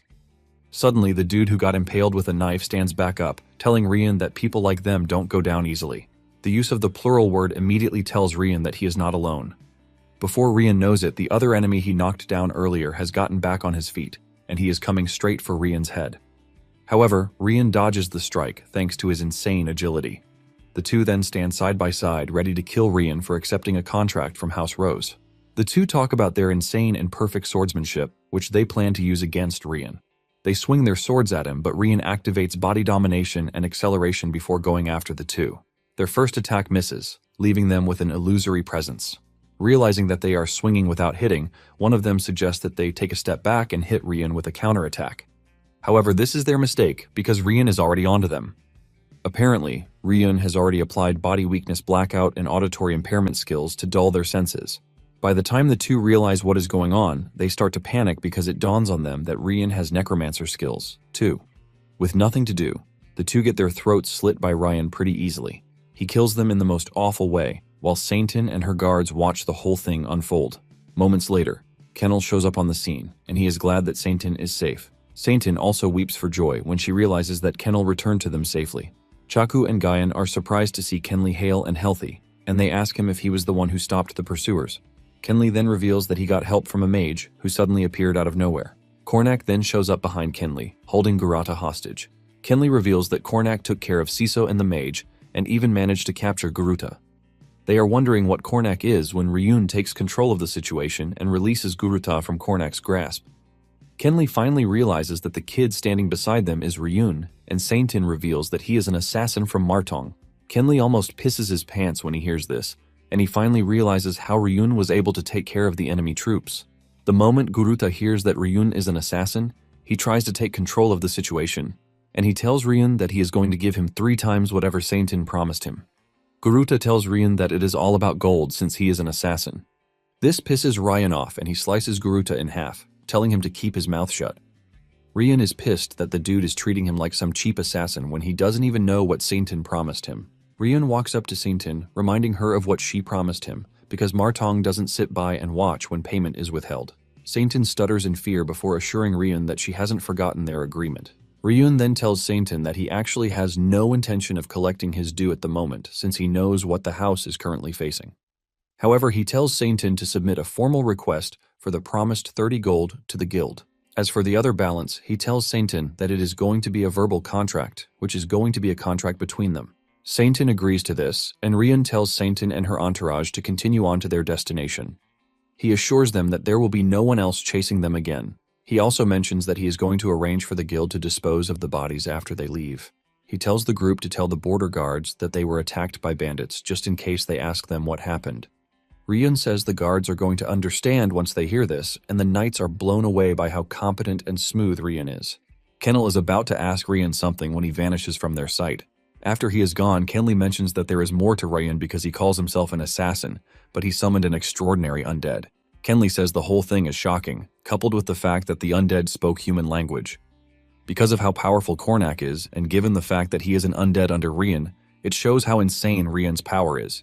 Because of this, Kenley believes that Rian is a disciple of the legendary necromancer named Veda.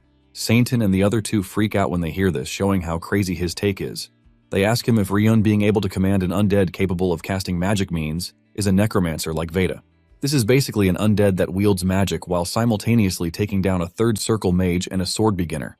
Kenley then replies that it is not that there are no undead on the Drya continent, but its existence is on a different dimension entirely. Chaku then mentions that Ryun being Veda's disciple might bring a lot of repercussions. Just then, Saintin cuts in, telling the group that all of them must maintain absolute silence regarding the events of the day. She mentions that she is not talking about Guruta's death because she would even like it if the news of his demise spread far and wide. Saintin lets the team know that the person she is talking about is Ryun, who saved them because he is a compassionate assassin. Saintin tells her comrades that they must hide the fact that Ryun is Veda's disciple, given the fact that it is true. Kenley is shocked to hear this as it dawns on him that Saintin is different from who she was when she left the castle.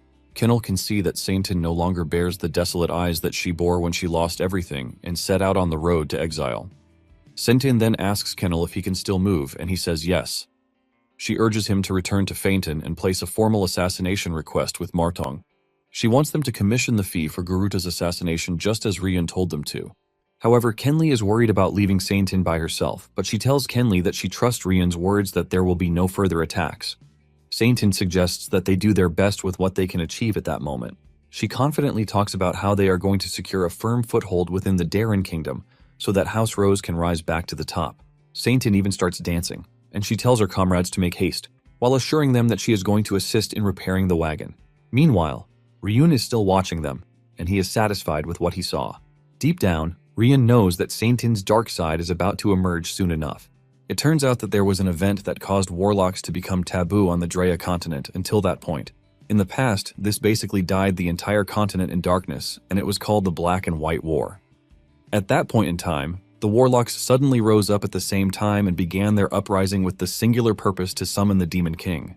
To do this, they started slaughtering people and summoned demons using this blood.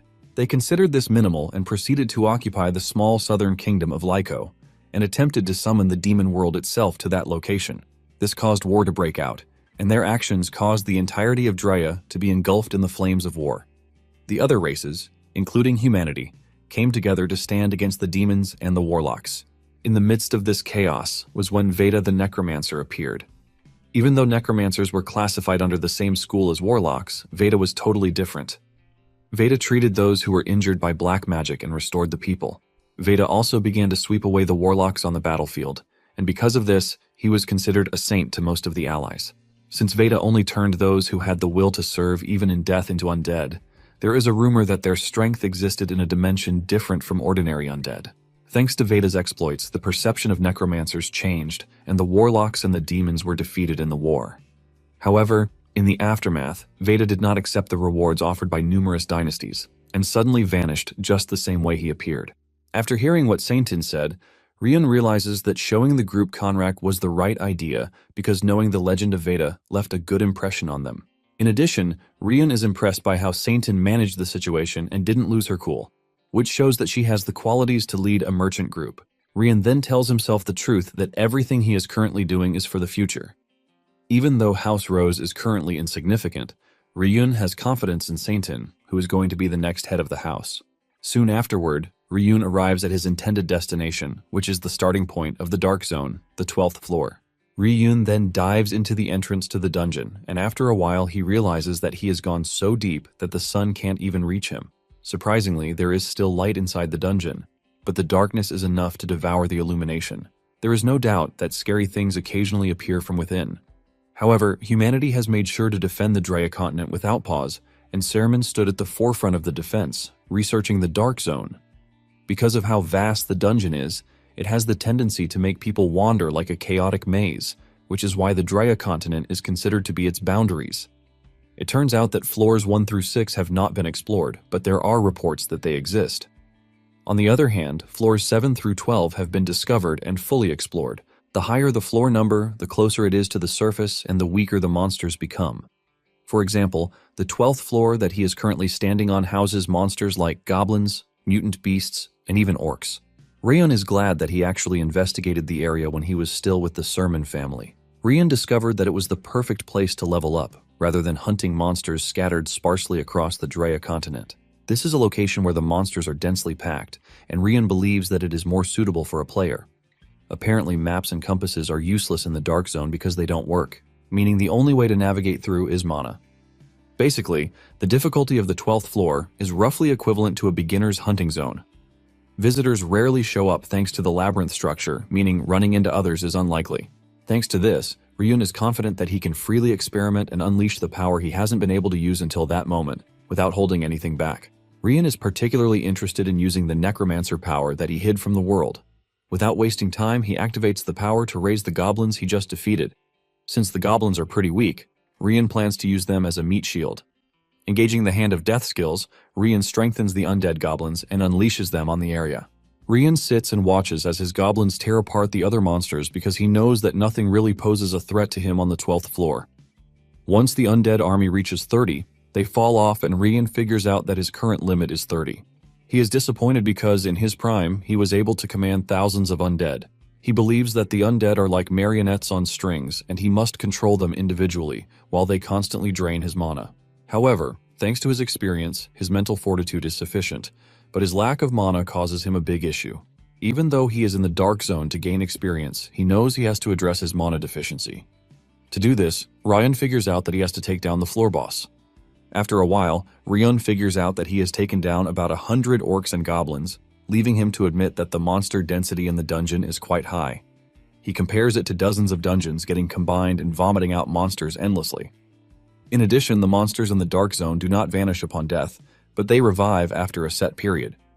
Among monsters of the Drea continent, there are some that have formed colonies or interact with humans, classifying them as other races, but the creatures in the dark are total monsters that think only of slaughter. Rayun then decides to ignore other distractions and just focus on improving his magic. He plans to upgrade his skills and Cornac too. Rayun sits down in a meditating position and starts leveling up. Shortly afterward, he figures out that he has done everything he can through leveling up, which means he must now grow through methods that are outside the system. Suddenly, he gets the notification that Cornac has just found a bone that he likes. It turns out to be a goblin shaman's finger bone, and thanks to this, his magic increased by 1. Rayun is shocked when he sees this because Cornac is basically a growing undead. It then dawns on him that it would be profitable for him to raise a single undead rather than maintain dozens of weak undead. However, he is not sure if he can truly work on Cornac, since it is a new type of undead that he hasn't seen before. Rayun then opens his storage space to bring out the corpses of Garuta knights that he stored inside. Rayun is glad that he actually brought them because he can use their souls as an experiment. Rayun begins the process of soul extraction and knows that if it succeeds, it is going to provide the power he needs to deal with the scary floor guardian. Apparently, the floor guardian of the 12th floor is a well-known entity because its stories have spread among those who have visited the floor. It turns out that the floor boss is a special orc, and the Sermon family calls it the Human Slayer. Rayun has always thought that this was an exaggeration, but standing in front of the beast in person has changed his perspective. Just then, the orc breathes down on him, and the system lets him know that he has been exposed to orc fear, resulting in a temporary loss of stats. However, Rayun resisted this with the blue earth breathing technique, and he lets the boss monster know that he has already prepared everything necessary to face it. Since the floor is designed like a maze, Rayun figures out that what is needed the most is mobility. Just then, Rayun mounts a zombie wolf, which he raised by killing the orc chieftain's mount. Even though the zombie wolf will disappear once the magic infusion ends, Rayun believes that it still provides enough time to deal with the Human Slayer. Using the zombie wolf, Rayun is able to get around the Human Slayer, and after assessing the situation, Rian realizes that the monster is truly worthy of its name. The human slayer is so dangerous that even the Sermon family hunts by forming entire squads of knights and mages. Rian notices that the beast is even more hyped thanks to the presence he spread around. However, Rian believes that this only provides an opening for him. Suddenly, Rian appears behind the beast and unleashes an attack on the monster. Even though Rian put a lot of effort into it, he couldn't deal a fatal blow, and she believes that it was because his status as an assassin is too low. However, Rian is not ready to give up, as he makes it worse by using the wound aggravation skill. This causes the orc to scream in pain as its back cracks in agony. Rian expects the beast to just give up and die because the skill he used on it is a curse-type skill. Surprisingly, the orc turns to the berserk skill to block its pain and unleash more power. It then dawns on Rian that defeating the orc physically will definitely not work. Rian wastes no time raising the undead under his command. Rian also whips out Garuta's dead comrades. Even though he failed in his last experiment, he believes that he has found another way to grow, which is undead enchantment. Rian then consumes the souls of the dead knights to strengthen his undead army. Surprisingly, this works, and the system informs him that he can temporarily use the knight's abilities. Cornac is also able to consume a mage's soul, and Rian is informed that Cornac's ability has been completely enhanced by soul sacrifice. In addition, Cornac was able to obtain some of the knowledge from his past life. With this, Rian tells Cornac to take command of the army. The undead army immediately makes their way towards the human slayer as they deal several damage to its body. However, after a while, the human slayer still remains standing, even though he used the skill where the undead emit deadly poison when they die.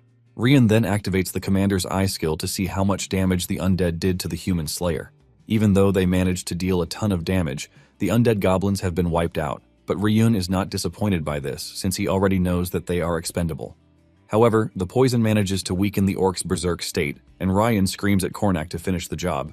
Cornac then leaps into the air to unleash a powerful magic circle to unleash a devastating fire attack, which is large enough to consume the human slayer.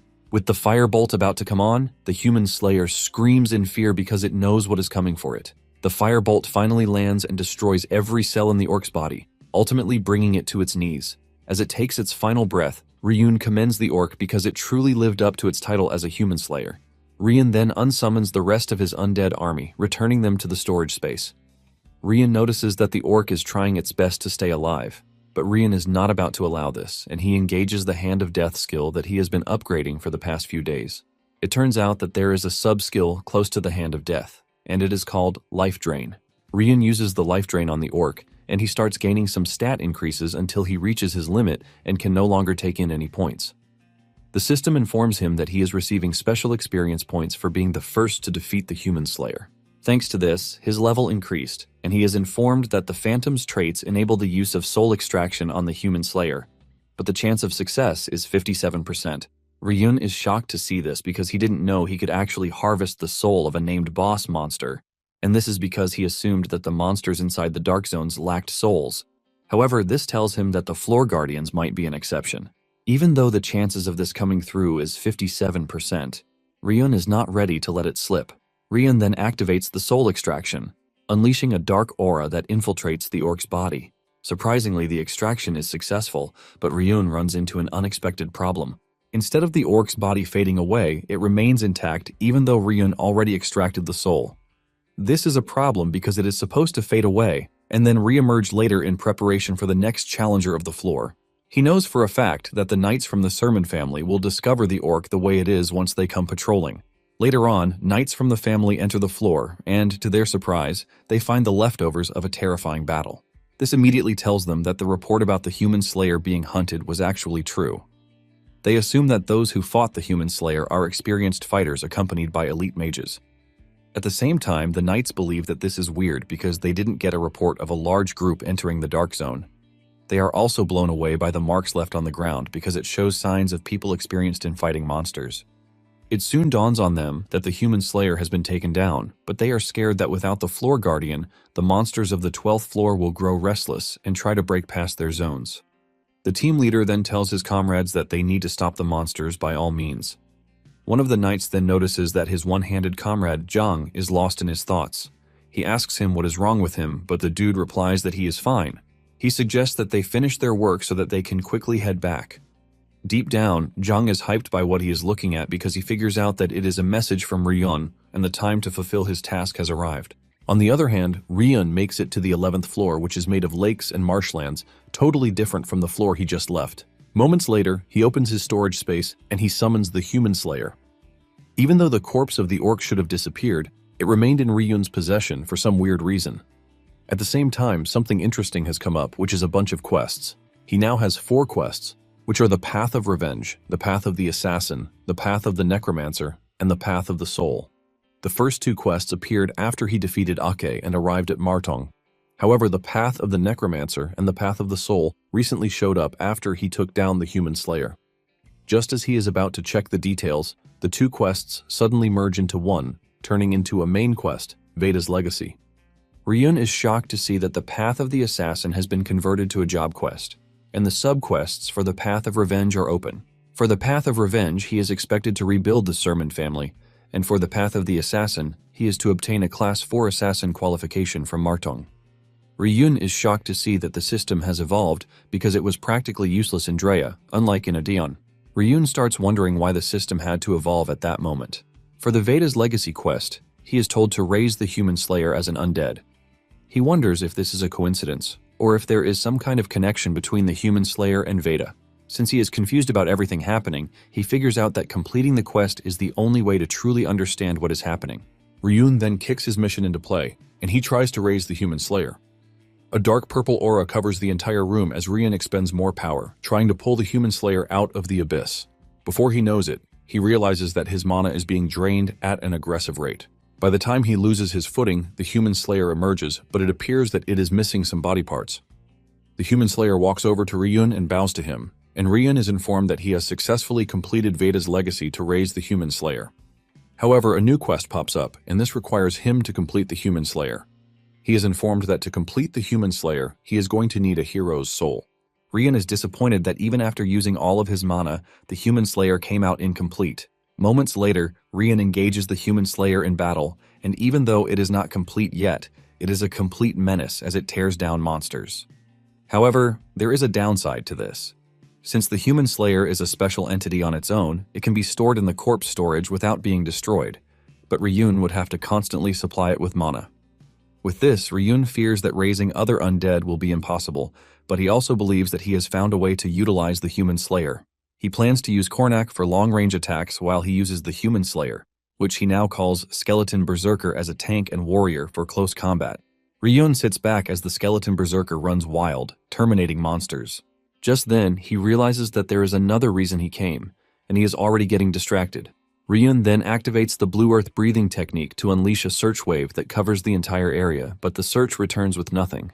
It turns out that Ryun actually came to the Dark Zone to find his brothers because, according to Martong's information, his brothers were last seen in the Dark Zone. Ryun has been using the breathing technique hoping to find a resonance, but he can't sense anything from them. However, he is not disappointed yet because, according to Martong's reports, his brothers are on the 9th floor, which is a deeper location. However, he is worried that his current strength doesn't have the capacity to tackle the 10th floor and the deeper ones.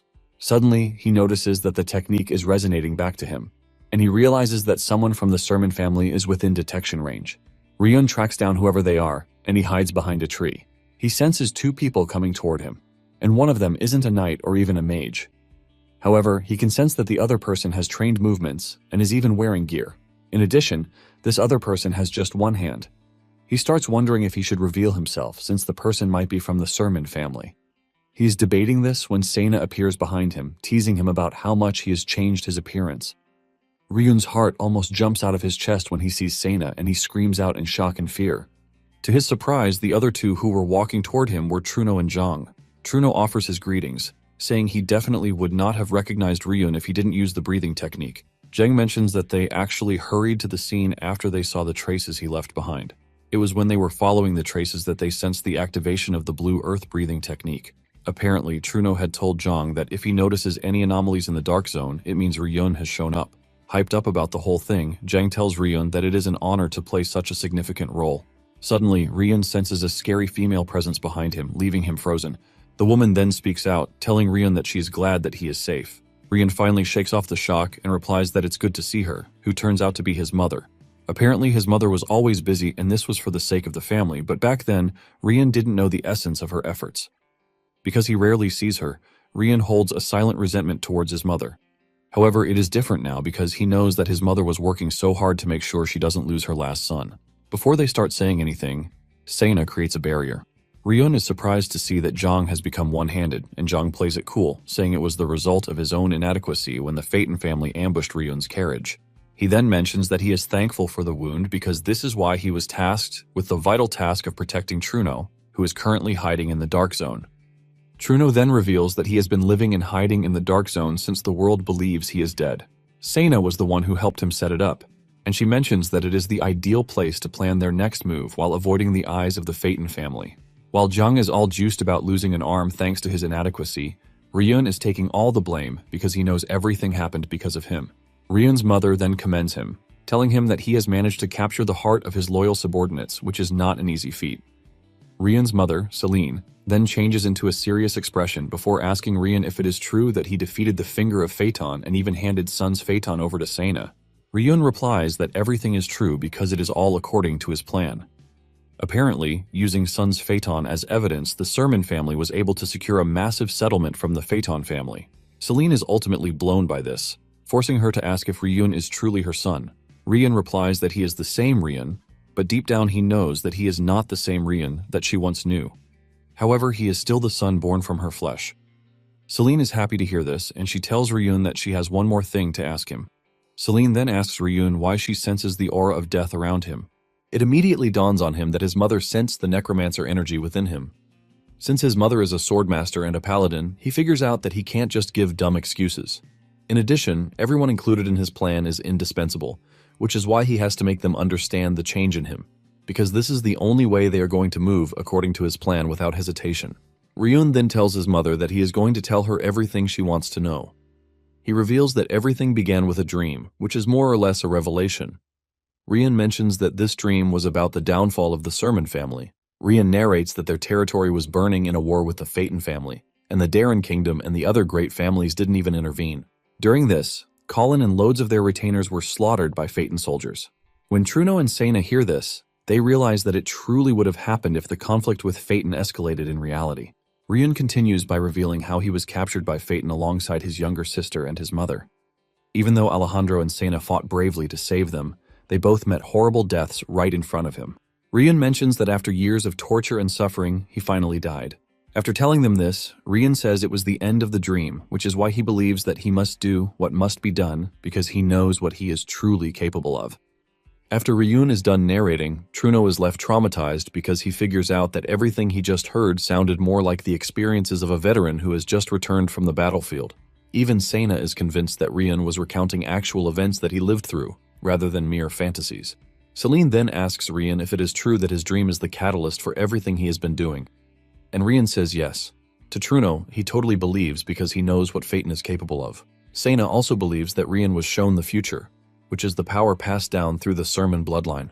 At the same time, Celine figures out that her son has been operating in the shadows to make sure this dream of his doesn't come to reality.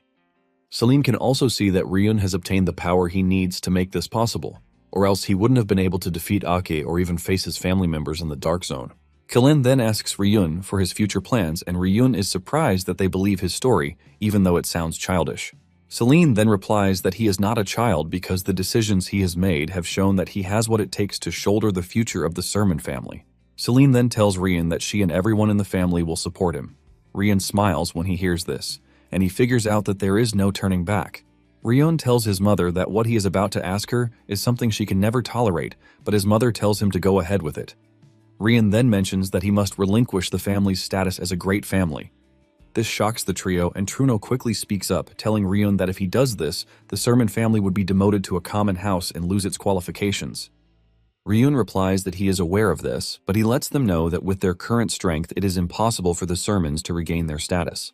Sena mentions that the status of a great family is the same as absolute authority and power.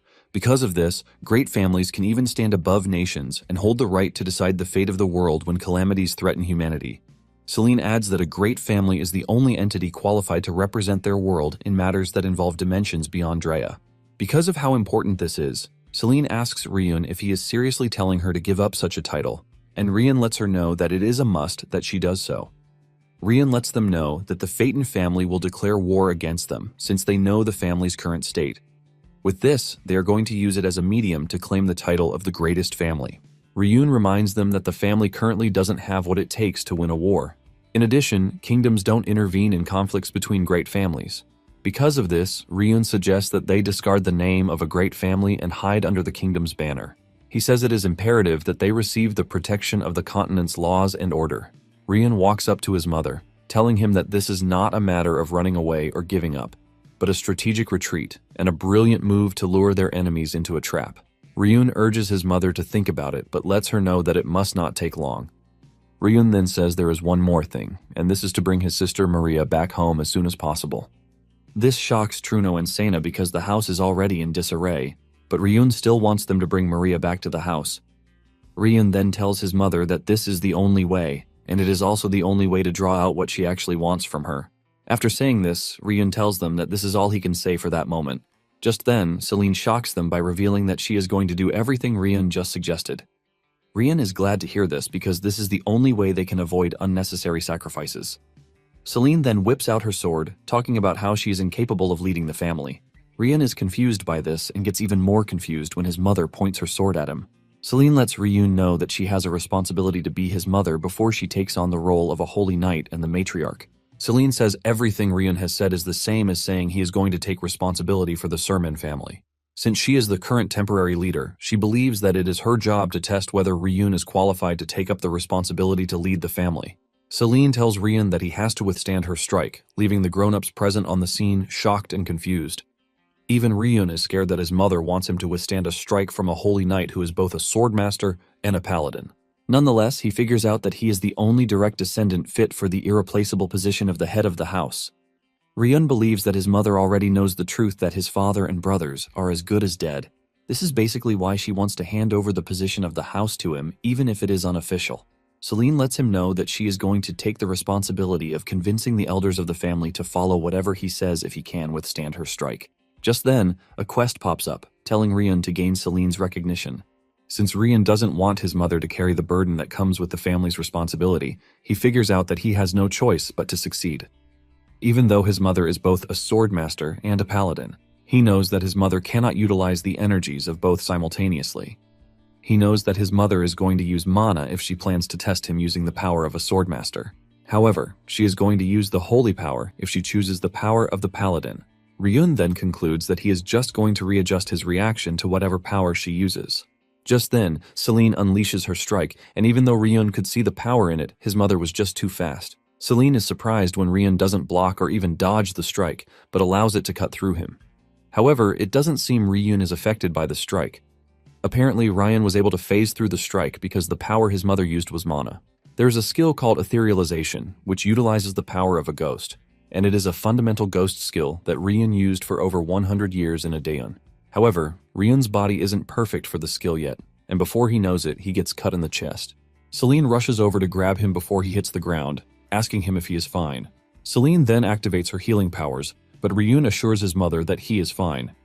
He also lets her know that he is going to cherish the wound as a mark to ensure that he never forgets her love and concern, a mark of being her son.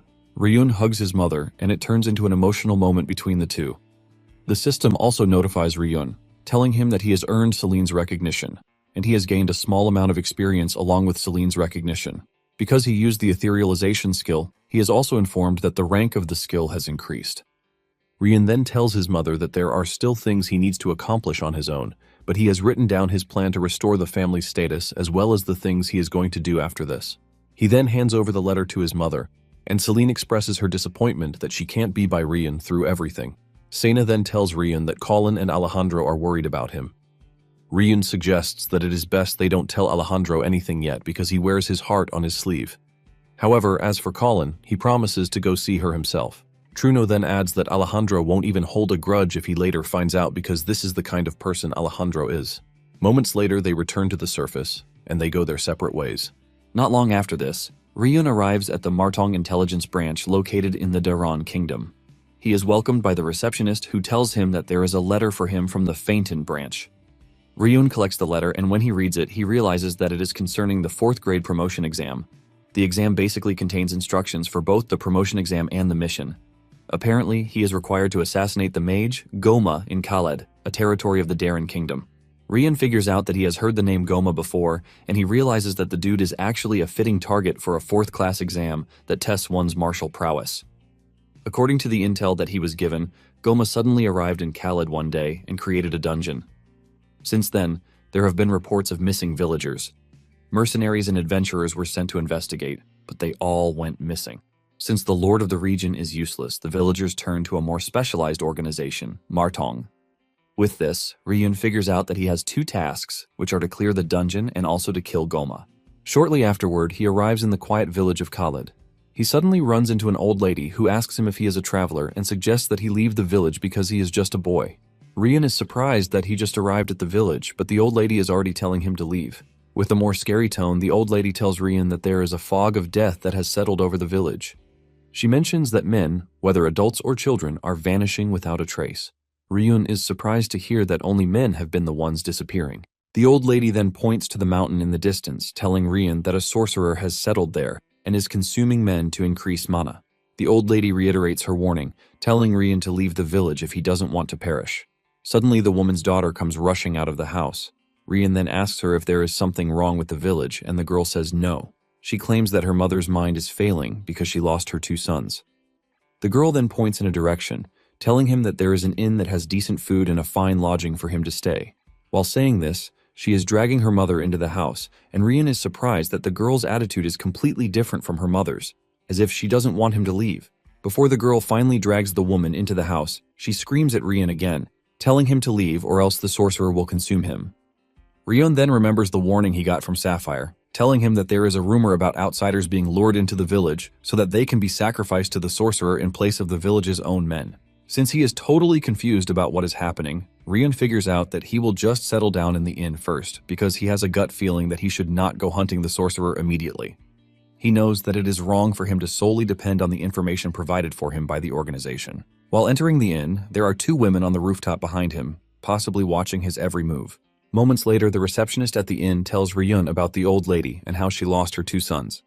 She also admits that men have been disappearing in the village, and this includes travelers and mercenaries who have visited the village. She tells Ryun to be careful, and Ryun asks her what the lord of the region is doing to stop all that is happening. The receptionist mentions that the lord sent his private soldiers to investigate, but they could not find anything. Nonetheless, the receptionist believes that everything is going to be sorted out very soon because the villagers already gathered money to recruit experts. Ryun asks her what she means by this, and she reveals that the villagers already consulted the Assassin Guild, Martong. She is confident that the Assassin Guild will handle the situation. Surprisingly, the receptionist also tells Ryun not to stay long in the village. Moments later, 4 individuals enter the room. Ryun wonders who they are, but he can clearly see that there is a mage among them. The leader of the group then tells the receptionist to serve them food. Apparently, the 4 are there to meet someone, and they are not even glad that they are meeting the client in such a remote area. Just then, Ryun spots the silver badges on their chests, and he relaxes, believing that they are quite capable. Not long after this, one of the ladies watching Ryun from the rooftop enters the room and she walks over to Ryun. She asks Ryun if it is okay for her to sit beside him, but he ignores her. Nonetheless, the girl still sits beside him and even introduces herself as Lavina. Lavina then calls out Ryun's name, asking him if he is the one. Ryun is shocked to hear this, and it then dawns on him that Sapphire promised to send an assistant to help with the dungeon. Ryun cannot believe that they sent him a mere guide instead of an assassin as his assistant. He can't believe that Lavina is so inexperienced that she is even calling out his name in such an open place. Lavina continues yapping, forcing Ryun to cover her mouth with his hand, telling her to keep her mouth shut. Lavina whispers to Ryun, telling him that she is just excited because it is her first time seeing a guild member, but Ryun tells her to keep her mouth shut. Meanwhile, the mercenaries are already growing impatient that their client hasn't shown up, even though they gave up a troll hunt to come to the village. One of them urges his colleagues to be patient because this will be their first dungeon, and it is a chance to make the name of their Steel Shield mercenary group famous. In fact, he believes that they might get a promotion because of this. Ryun, on the other hand, is glad that the mercenaries didn't hear them, but Lavina lets him know that they are rookies because they have no idea just how terrifying the dungeon really is.